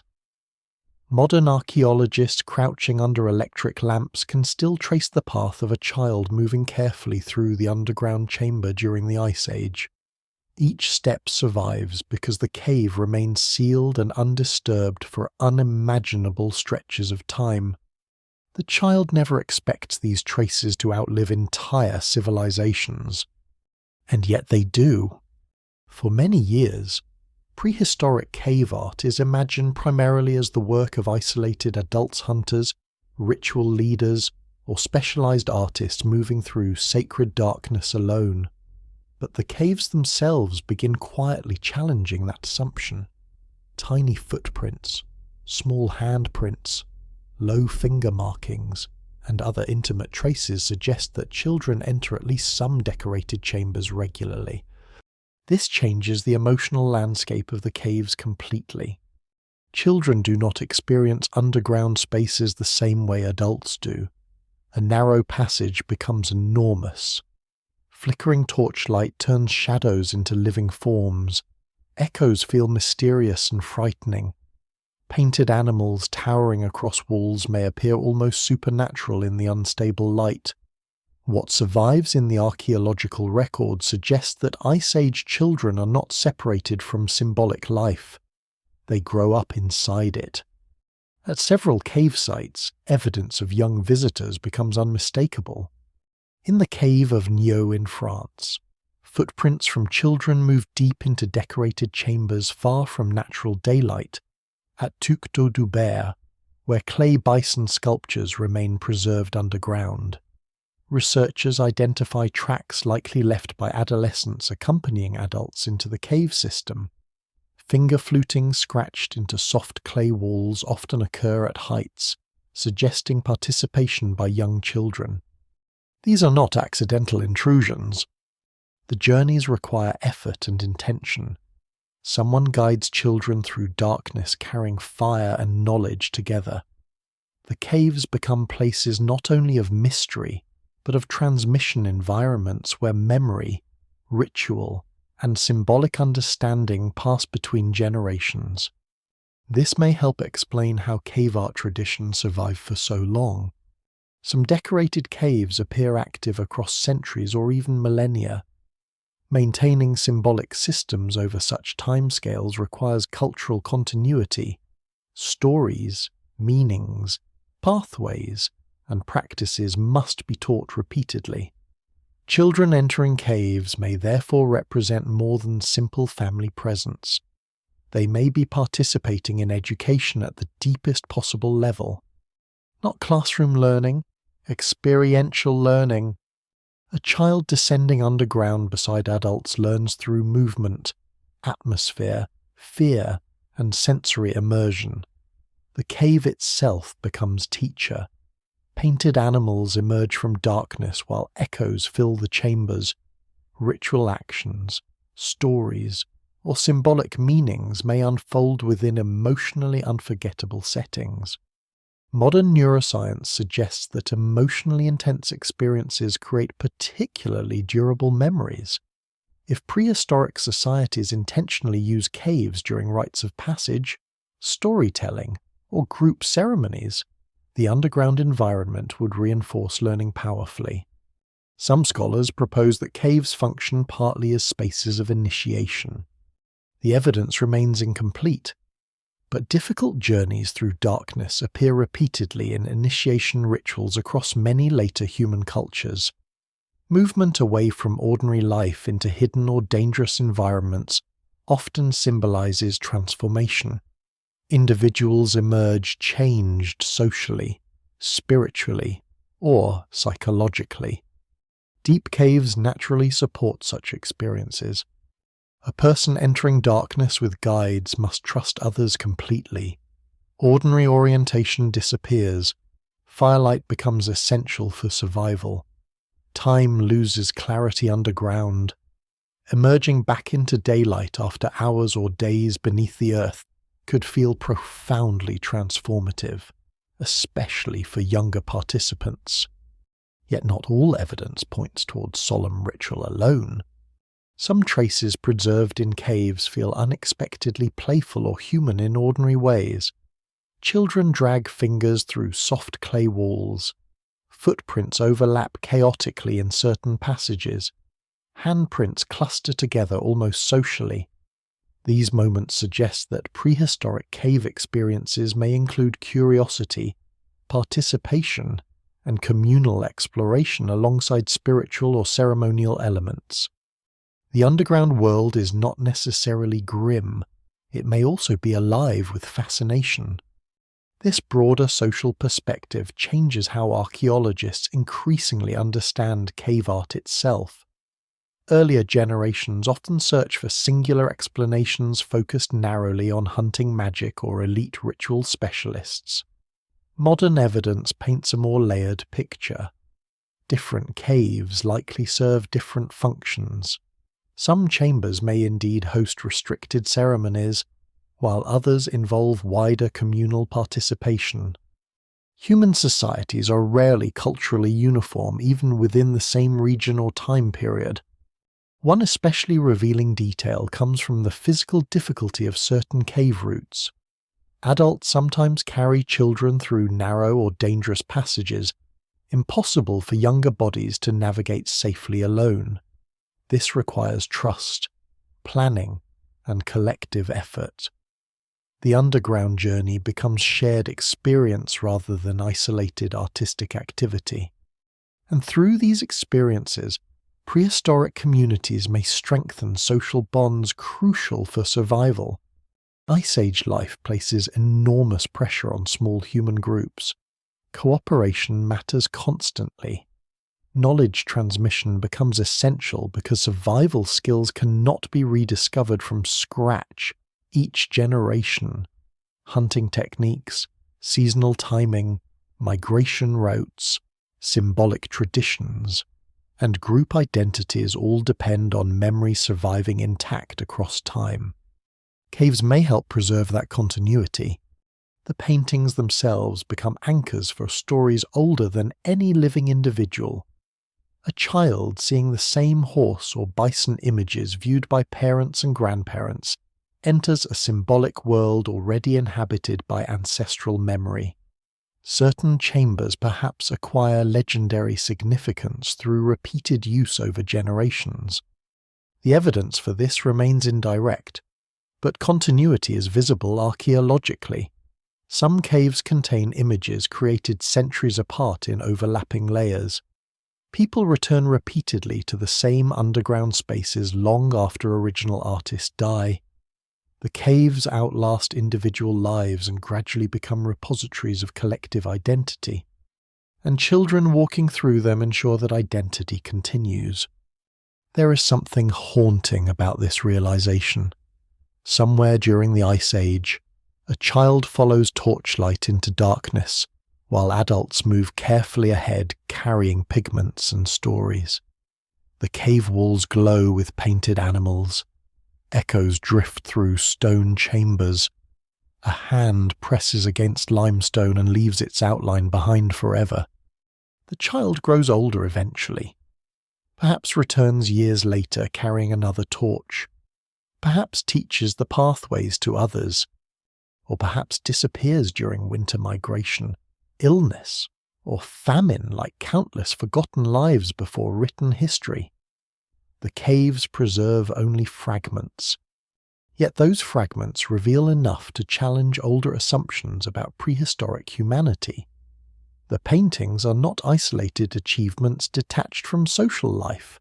They exist inside communities filled with children learning how to become human within specific cultural worlds. That may be one reason cave art feels emotionally powerful even now. Because beneath all the theories about ritual, trance, hunting, and symbolism lies something fundamentally recognizable: older generations guiding younger ones through mystery, through danger, through stories attached to places, through shared experiences designed to outlast individual lives. Deep underground, beneath the Ice Age Earth, prehistoric people are not only painting animals onto cave walls, they are teaching memory itself to survive. For every cave covered in painted animals and mysterious symbols, there are countless others that remain completely empty. This absence becomes one of the quietest but most important clues in the entire mystery of prehistoric cave art. Ice Age humans live among caves constantly, across regions of France, Spain, and other parts of Eurasia. Natural limestone systems open throughout the landscape. Many provide shelter from wind, rain, predators, and winter cold. Archaeologists find evidence of ordinary habitation in numerous cave entrances' hearths, broken tools, butchered bones, sleeping areas, and traces of daily survival. Yet most of these places contain no paintings at all. Even more striking, some caves perfectly suitable for habitation remain undecorated, while nearby caves become elaborate symbolic worlds extending deep underground. The difference cannot be explained simply by geology or convenience. Prehistoric people are making choices. Certain places matter, others do not. Why? The question forces archaeologists to think beyond the paintings themselves and focus on the caves as landscapes of meaning. Not every underground space becomes sacred or symbolically important. Something about particular caves attracts repeated artistic attention over generations, while others remain ordinary shelters or are ignored entirely. The reasons are still debated intensely.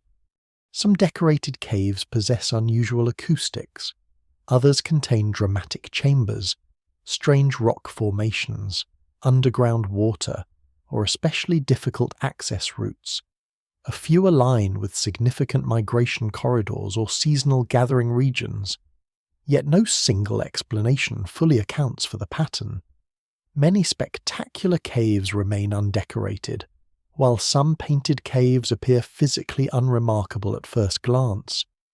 This unpredictability suggests that cultural meaning matters as much as natural features.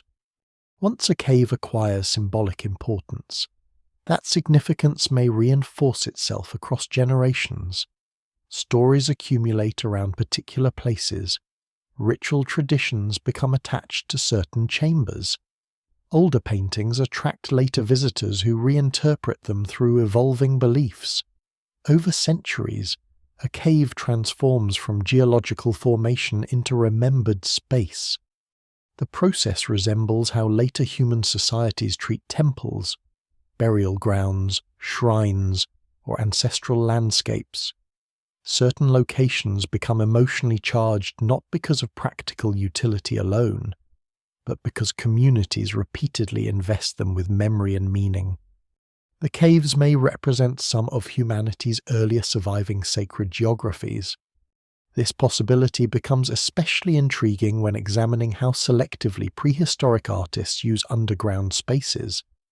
In many decorated caves, paintings cluster in specific chambers while nearby walls remain blank. Certain pathways show heavy traffic over long periods while others remain untouched.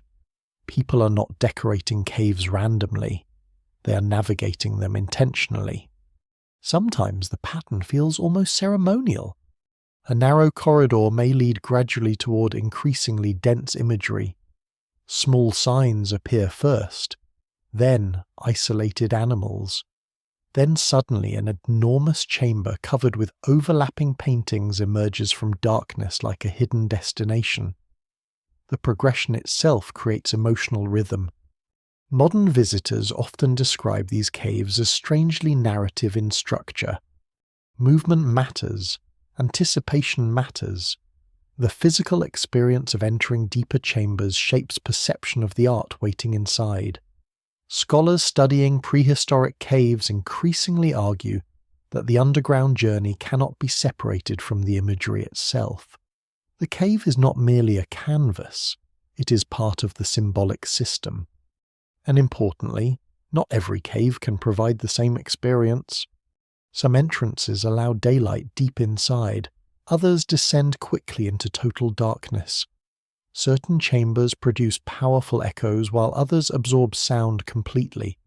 Underground rivers, narrow squeezes, sudden vaults, mineral formations, and hidden recesses all contribute to emotional atmosphere.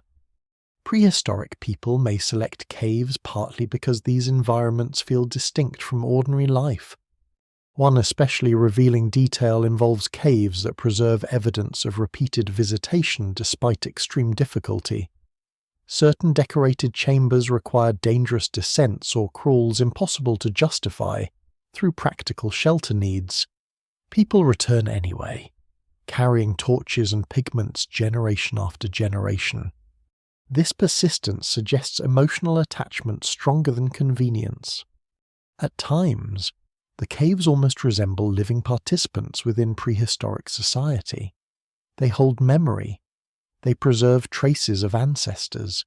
They contain imagery older than any living visitor. Entering them may feel like stepping into accumulated time itself. The evidence remains incomplete, but some archaeologists propose that caves function partly as portals between worlds within Paleolithic belief systems. Across many later human cultures, underground spaces become associated with spirits, ancestors, birth, death, and transformation. Caves swallow light and sound. They disappear into the earth. Water emerges mysteriously from their depths. They naturally invite symbolic interpretation. Yet caution remains necessary. There is always danger in projecting later spiritual systems backward onto prehistory too confidently. Ice Age societies almost certainly possess cultural beliefs modern researchers can barely reconstruct. The temptation to label every decorated cave a temple oversimplifies reality is likely far more diverse and fluid. Still, certain emotional patterns feel difficult to dismiss entirely. Why choose darkness over daylight? Why preserve images in inaccessible places? Why revisit particular caves across centuries while ignoring others nearby? The answers may lie partly in how humans experience certain landscapes psychologically. Even modern people instinctively respond differently to places shaped by scale, echo, isolation, and danger. A narrow cave opening in a cliff face can trigger curiosity and unease simultaneously. Deep underground chambers feel separate from ordinary reality almost automatically. Prehistoric people, living far closer to uncontrolled natural environments than modern societies, may have experienced these emotional effects even more intensely. And then there is another possibility. Some caves may remain undecorated precisely because they are not meant to be entered symbolically at all. Human cultures often divide landscapes into categories of ordinary and extraordinary space. One cave becomes shelter, another becomes dangerous, forbidden, ancestral, or sacred. The difference may depend on stories now lost forever rather than visible physical features alone. Archaeology can recover pigments, tools, footprints, and charcoal. Recovering meaning is far harder. The silence of undecorated caves therefore becomes meaningful in itself. It reveals that cave painting is not automatic behavior emerging wherever humans encounter stone walls. It is selective, intentional, and culturally structured. Someone decides where images belong. Someone decides where they do not. That choice echoes across tens of thousands of years. Today, modern tourists often imagine prehistoric cave painters working wherever space is available, filling underground chambers spontaneously with artistic expression. The evidence suggests something far more deliberate. Certain caves are entered repeatedly with purpose. Others remain blank despite equal accessibility. The absence of paintings becomes part of the pattern. And perhaps that selective mystery explains why decorated caves continue feeling so powerful today. They are not random survivals scattered accidentally across the Ice Age world. They are places chosen carefully by people whose reasons remain partly hidden from modern understanding.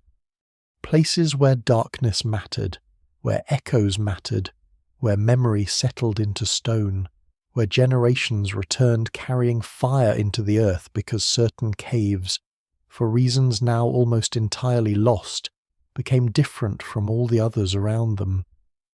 The painted caves of Ice Age Europe once seemed unique. For much of the 20th century, many researchers assumed that the great flowering of prehistoric cave art belonged primarily to Western Europe, especially France and Spain.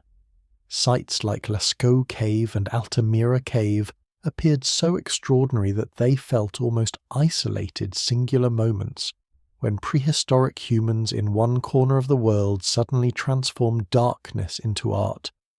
But over time, the map began changing. New discoveries emerged far beyond Europe. In Indonesia, ancient hand stencils spread across cave walls beside painted animals. In Australia, Aboriginal rock art traditions reveal astonishing continuity reaching deep into the past.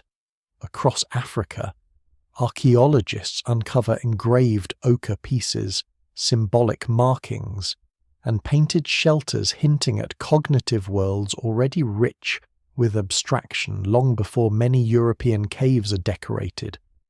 The old narrative begins to collapse. Cave art is not a local anomaly. It is part of something far larger, a widespread human tendency to leave symbolic marks across stone landscapes wherever people travel. This realization transforms the scale of the mystery completely. If prehistoric image-making appears across continents separated by oceans and enormous distances, then the impulse behind it may reach close to the foundations of human behavior itself. Early Homo sapiens leaving Africa carry not only tools and survival skills, but symbolic instincts already deeply rooted in the human mind. The evidence remains incomplete because preservation varies dramatically between regions. Humid climates destroy pigments quickly. Sea levels rise and erase ancient coastlines where humans once lived.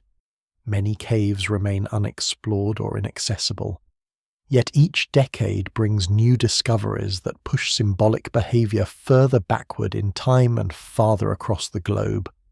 One of the most surprising examples emerges from the Indonesian island of Sulawesi. There, hidden within limestone caves, archaeologists identify hand stencils and animal paintings dated to more than 40,000 years ago.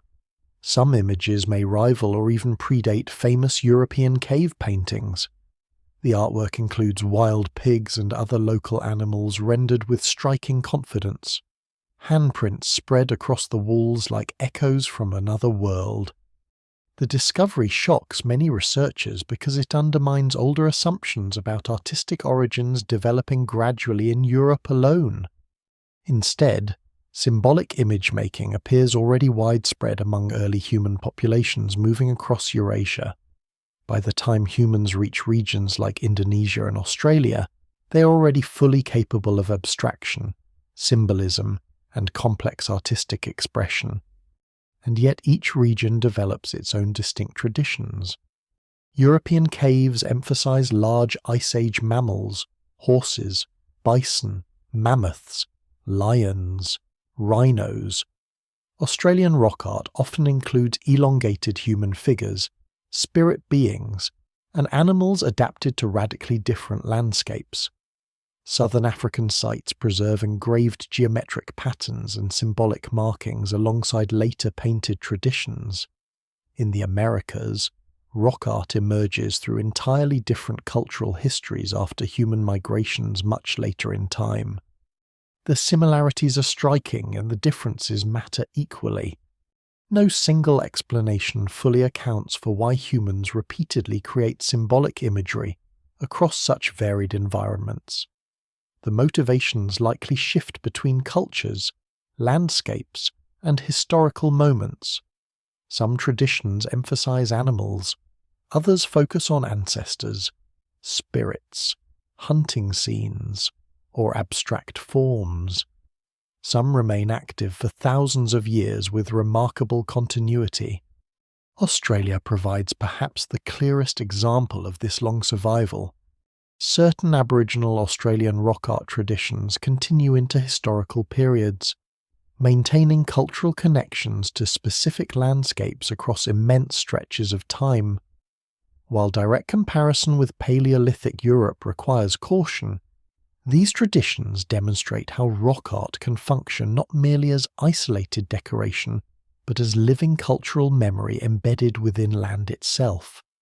Stories attached to places, images anchor identity. Landscapes become sacred archives. This broader perspective helps archaeologists rethink prehistoric cave art globally. Rather than searching for one universal explanation, researchers increasingly see rock art traditions as flexible symbolic systems shaped by local ecology, social structure, belief, and historical change. Still, certain emotional patterns recur with surprising consistency. Animals dominate many traditions. Handprints appear repeatedly across continents. Abstract symbols emerge almost everywhere. Difficult or hidden locations often acquire symbolic importance. And perhaps most striking of all, humans seem drawn again and again towards stone surfaces themselves. Caves, cliffs, shelters, canyon walls, these places preserve marks far longer than wood, skin, or open ground ever could. Stone becomes memory storage across generations. A painted hand survives long after the body that created it disappears. A mythic figure remains visible centuries after languages change. In this sense, rock art may partly emerge from human awareness of permanence within unstable worlds. Ice Age landscapes change constantly.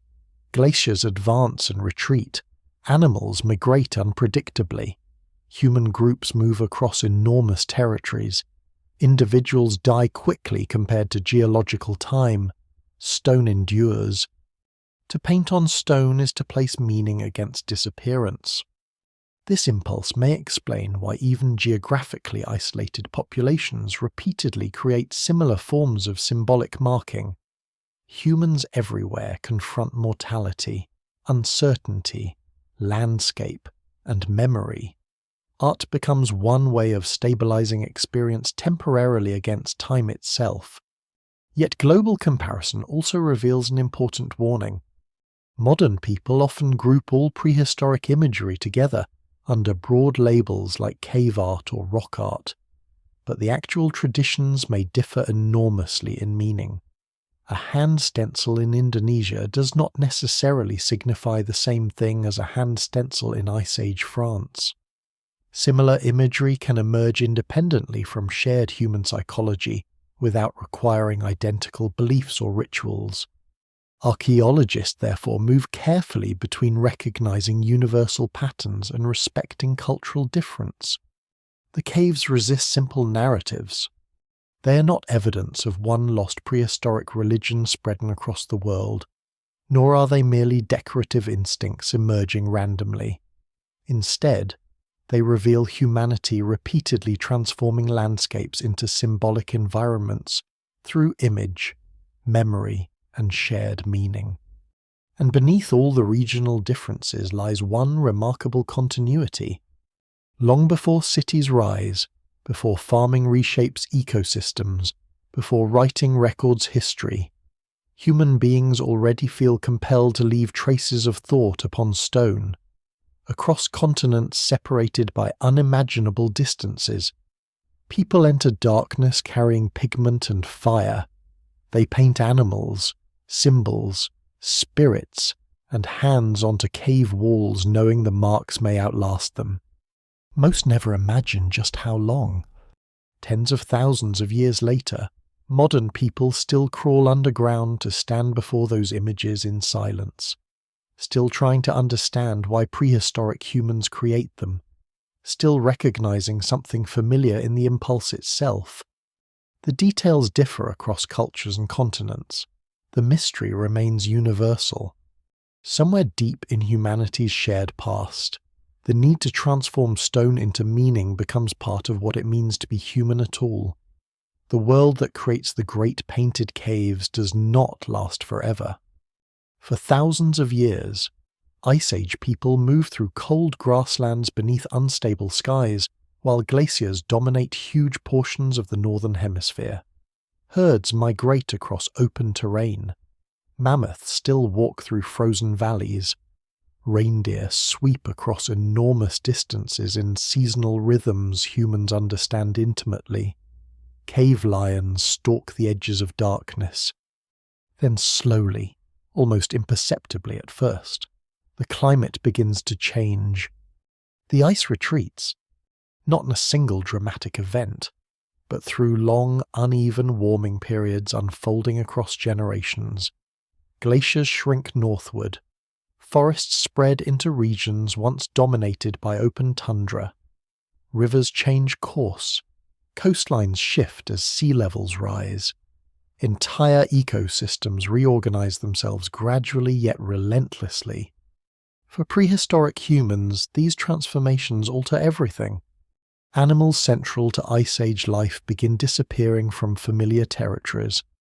Mammoths decline and eventually vanish across most regions. Herd migrations change unpredictably. Dense forests replace open hunting landscapes where visibility once stretches for miles.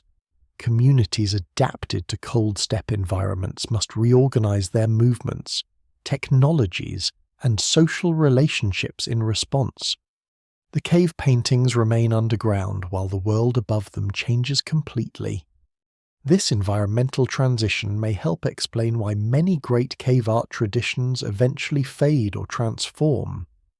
The symbolic systems embedded within Ice Age landscapes no longer fit the same world.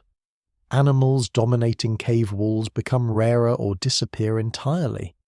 Human populations shift into new ecological patterns. New technologies emerge. Social structures evolve. What survives in the archaeological record suggests that cave painting does not end everywhere at once. Some traditions continue for long periods into changing climates. Others decline gradually. In certain regions, artistic expression shifts away from deep caves toward open-air rock shelters or entirely different forms of symbolic behavior. The process is uneven and difficult to reconstruct precisely because preservation varies so dramatically. No single explanation fully accounts for the disappearance of Paleolithic cave art. Climate change almost certainly plays a major role, but environmental shifts alone cannot explain everything. Human societies are flexible. They adapt continuously. Symbolic traditions evolve rather than simply vanish. Yet the emotional worlds tied to Ice Age landscapes may become increasingly difficult to sustain as the old environments disappear. Imagine generations raised on stories centered around mammoths and open tundra, suddenly living among expanding forests where those creatures no longer exist. The caves preserve echoes of ecological worlds already fading from memory. This transition becomes especially poignant in caves where extinct animals remain painted vividly across walls. Modern visitors stand beneath images of creatures no human alive has ever seen outside reconstructions. Woolly rhinos charge eternally through torchlit darkness long after their species disappears from Earth itself.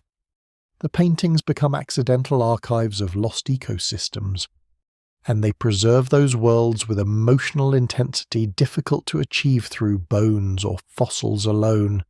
A skeleton reveals anatomy, a painting reveals perception, how prehistoric humans experience the animals sharing their landscapes. The cave walls record admiration, fear, movement, symbolism, and attention directed toward creatures now extinct. In some cases, the paintings may outlive the animals themselves. This possibility gives cave art an almost haunting quality. Deep underground, mammoths continue walking through stone chambers while glaciers vanish above them. Ice retreats, forests spread, human cultures transform, entire species disappear, yet the images remain hidden in darkness, waiting for rediscovery tens of thousands of years later. Meanwhile, human life above ground becomes increasingly different. As the Ice Age ends, many regions witness growing environmental diversity. Rivers stabilize, forest resources expand, fishing and gathering opportunities increase in some areas. Human populations gradually become less dependent on large herd migrations alone. Technologies shift accordingly. Microlithic stone tools replace certain older hunting equipment. Mobility patterns change. And eventually, in some parts of the world, agriculture emerges. The people painting the great Paleolithic caves cannot foresee this transformation. They belong to worlds still organized around seasonal movement, hunting knowledge, and Ice Age ecologies. But over immense stretches of time, humanity moves towards settled villages, domesticated animals, farming, writing, and eventually cities. The caves fall silent long before then. Some entrances collapse naturally, others become forgotten as migration routes shift and populations move elsewhere. Certain chambers remain sealed for tens of thousands of years. Darkness protects the paintings precisely because people stop visiting regularly. There is irony in this disappearance. The art survives partly because the traditions creating it fade away. Had the caves remained heavily used through later historical periods, many paintings might have been damaged, repainted, or destroyed entirely. Instead, geological isolation preserves them like sealed time capsules from vanished emotional worlds. Yet traces of continuity may survive in subtler forms. Human symbolic behavior never disappears, it transforms. Later cultures continue creating sacred spaces, myths about animals, underground rituals, symbolic markings, and visual storytelling. The specific cave traditions of the Upper Paleolithic may decline, but the deeper human impulse towards symbolic meaning persists across every civilization that follows. In that sense, the caves are not evolutionary dead ends. They are early chapters. Still, something undeniably changes after the Ice Age. The emotional relationship between humans and large wild animals shifts profoundly once agriculture spreads widely. People begin organizing landscapes rather than merely moving through them. Settlements anchor populations permanently. Domesticated animals replace many wild herds central to earlier symbolic systems. The painted caves belong to a world before that separation, a world where survival depends directly on reading animal movement, weather, and landscape constantly, where darkness remains powerful, where open skies dominate daily existence, where humans still feel physically small within ecosystems controlled largely by forces beyond their management. Perhaps this is partly why cave art continues fascinating modern societies so intensely. The paintings emerge from psychological worlds both familiar and deeply alien. The artists are recognizably human in intelligence, emotion, and creativity. Yet their relationship with nature differs profoundly from most modern experience. They do not stand outside wilderness observing it from safety. They live inside it. And as climate transforms that wilderness, the symbolic systems attached to it transform as well. Scholars still debate exactly how and why specific cave traditions disappear. The evidence remains incomplete because prehistoric cultural transitions rarely leave clear explanations behind. But one reality feels increasingly certain: the end of the Ice Age changes not only environments and animals, but the mental landscapes humans inhabit. The caves remain underground, holding memories of colder worlds. Mammoths painted in charcoal, bison emerging from stone, hands pressed against walls before forests spread across Europe. Echoes from societies already disappearing while their images continue surviving silently beneath the earth. For thousands of years, the caves sleep in darkness. Entrances collapse beneath landslides. Forests spread across forgotten hillsides. Rivers alter their courses. Entire civilizations rise and vanish above the sealed chambers without suspecting what survives beneath their feet. The paintings endure through silence so long that human history itself becomes only a thin recent layer above them. Then, by accident, the darkness opens again. In September 1940, near the village of Montignac in occupied France, several teenagers follow a dog into a hole hidden among tree roots on a hillside. Curious, they descend carrying simple lamps. At first, the cave seems ordinary enough: narrow passages, cold air, rough stone. Then the walls begin to appear in the moving light. Enormous bulls charge across ceilings. Horses run through darkness. Painted animals emerge everywhere. The boys have entered what becomes one of the most famous prehistoric sites on Earth, Lascaux Cave. The discovery shocks the modern world. Although other painted caves are already known by this time, Lascaux feels almost impossibly vivid. More than 600 painted figures cover its chambers, many preserved with astonishing clarity after roughly 17,000 years underground. The scale, movement, and sophistication of the artwork force people to confront prehistoric humanity differently. These are not crude scratches from barely conscious survivalists. They are images created with planning, technical skill, and emotional power. And Lascaux is only one rediscovery among many. Some caves emerge through construction work, quarrying, or simple chance. Others are known locally for centuries before their significance becomes fully understood.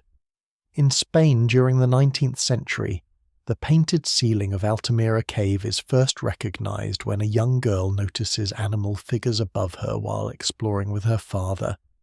At first, many experts refuse to believe the paintings are truly prehistoric.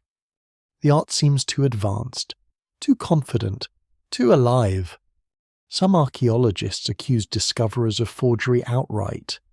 The idea that Ice Age humans possess such artistic sophistication clashes violently with prevailing assumptions about human evolution during the 19th century.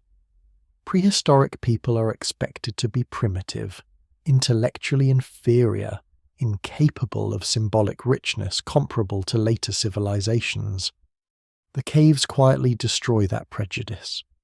As more discoveries accumulate and dating methods improve, skepticism becomes impossible to sustain.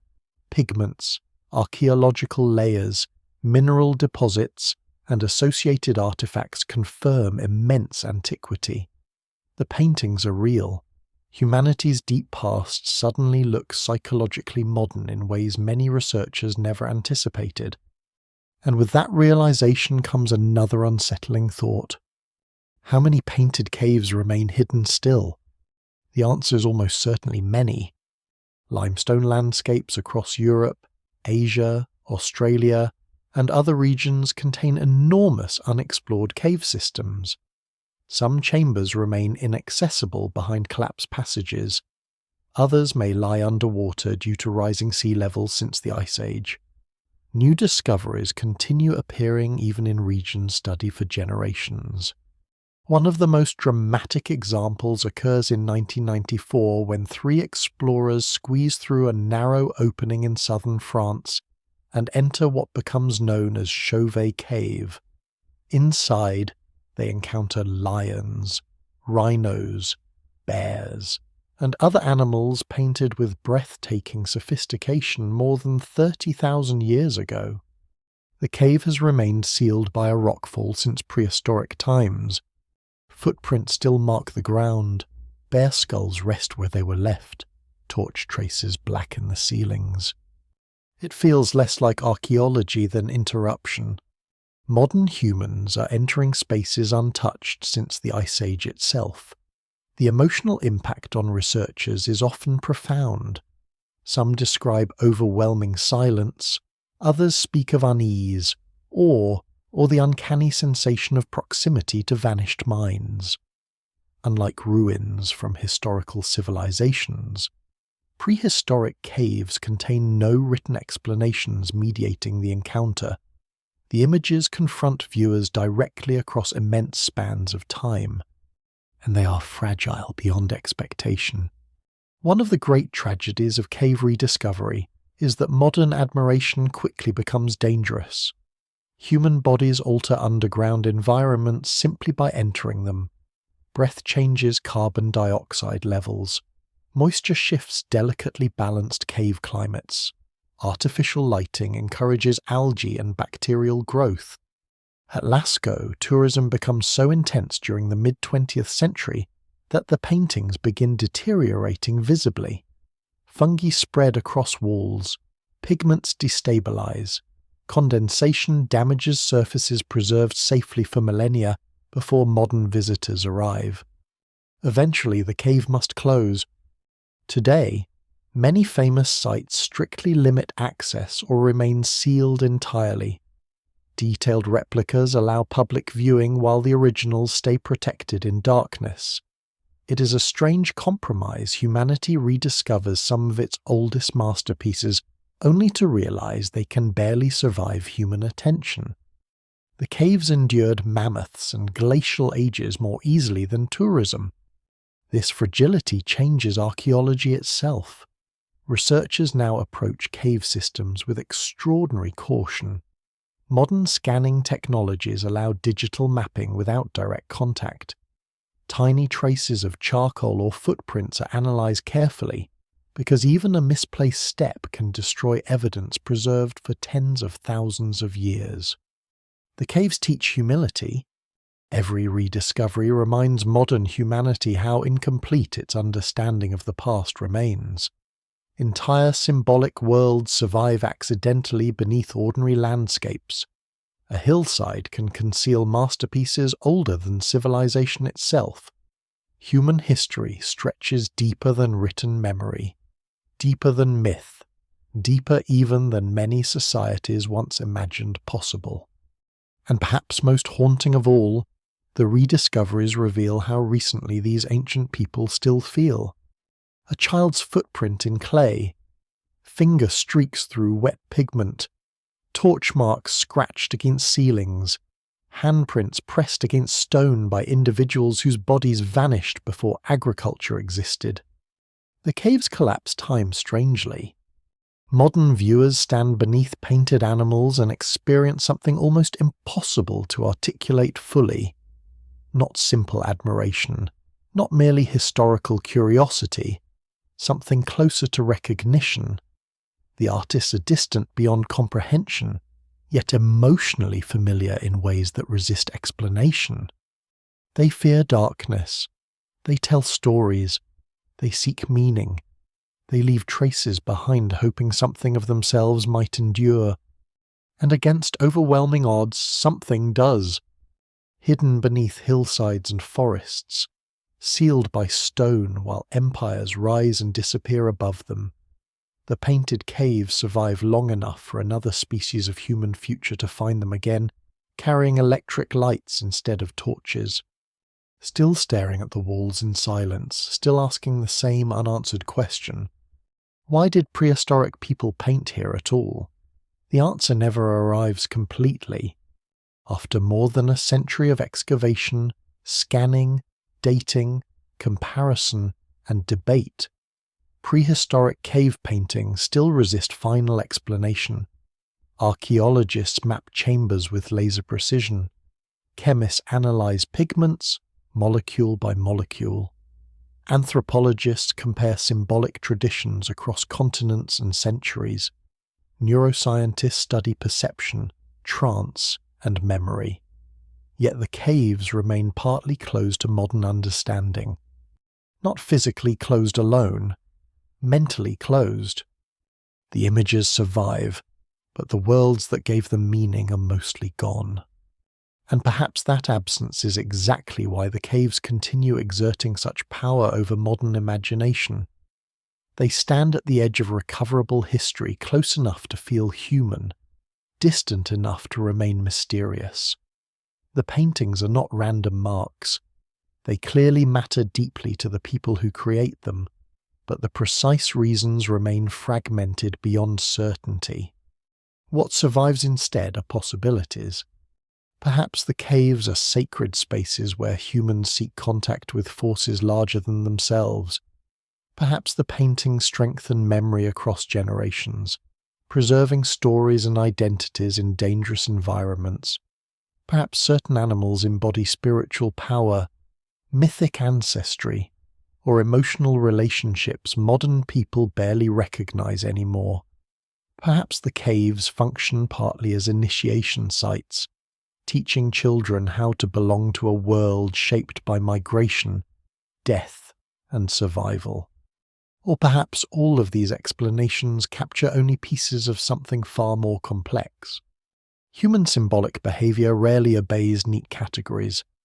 Modern people create art for emotional, political, religious, social, practical, and personal reasons simultaneously. Prehistoric societies almost certainly do the same. A painted bison may represent food, spirit, story, fear, memory, identity, and beauty all at once.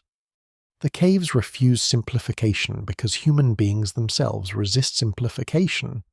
Still, certain truths emerge more clearly from the darkness than others. The paintings prove beyond doubt that humans living tens of thousands of years ago possess minds fully capable of abstraction, imagination, and emotional depth. They are not half-formed ancestors stumbling towards civilization. They are already human in every meaningful cognitive sense. They create symbolic worlds layered with intention and memory long before agriculture or writing appear. That realization alone changes humanity's understanding of itself. For most of recorded history, civilizations tend to imagine progress as a steady ascent away from primitive beginnings. Cave art disrupts that comforting narrative. The people painting underground horses during the Ice Age are not intellectually incomplete. In some ways, they may perceive relationships between landscape, animal life, ritual, and survival with an intensity many modern societies have lost. They inhabit environments where nature remains immediate and overwhelming. A storm can kill. A failed migration can starve communities. Predators move through the same valleys humans cross daily. Darkness is truly dark. Under such conditions, symbolic meaning may feel less optional than it does in technologically buffered modern life. Art becomes part of survival, not because it produces food directly, but because it organizes emotional and social existence within uncertain worlds. This may be one reason the caves are hidden underground rather than displayed openly. Modern societies often separate art from sacred experience, placing paintings inside museums under stable lighting and controlled temperatures. Paleolithic cave art exists in movement, danger, darkness, and effort. Reaching the images requires physical commitment. The underground journey itself shapes emotional perception before the paintings even appear. The caves are experiences as much as locations. And perhaps prehistoric people understand something modern societies easily forget. Environments change meaning. A painted horse in daylight is one thing. A painted horse emerging from flickering darkness after crawling through narrow stone passages is something entirely different. The artists manipulate atmosphere deliberately. They use cave contours to create movement. Echoes amplify emotion. Firelight animates animals. Handprints preserve physical intimacy. Abstract signs hint at symbolic systems no longer recoverable. Everything combines into immersive worlds beneath the earth. The sophistication is extraordinary. And still, humility remains necessary. Archaeologists continue debating fundamental questions because evidence is incomplete and likely always will be. No hidden archive waits underground explaining the caves definitively. The artists leave images, not instructions. Modern interpretations remain provisional attempts to bridge enormous distances of time and culture. That uncertainty is not failure, it is honesty. The caves deserve caution precisely because they matter so much. Throughout history, people repeatedly project their own fears, hopes, and ideologies onto prehistoric humanity. Some romanticize cave painters as noble spiritual visionaries living in harmony with nature. Others reduce them to purely practical hunters obsessed with survival.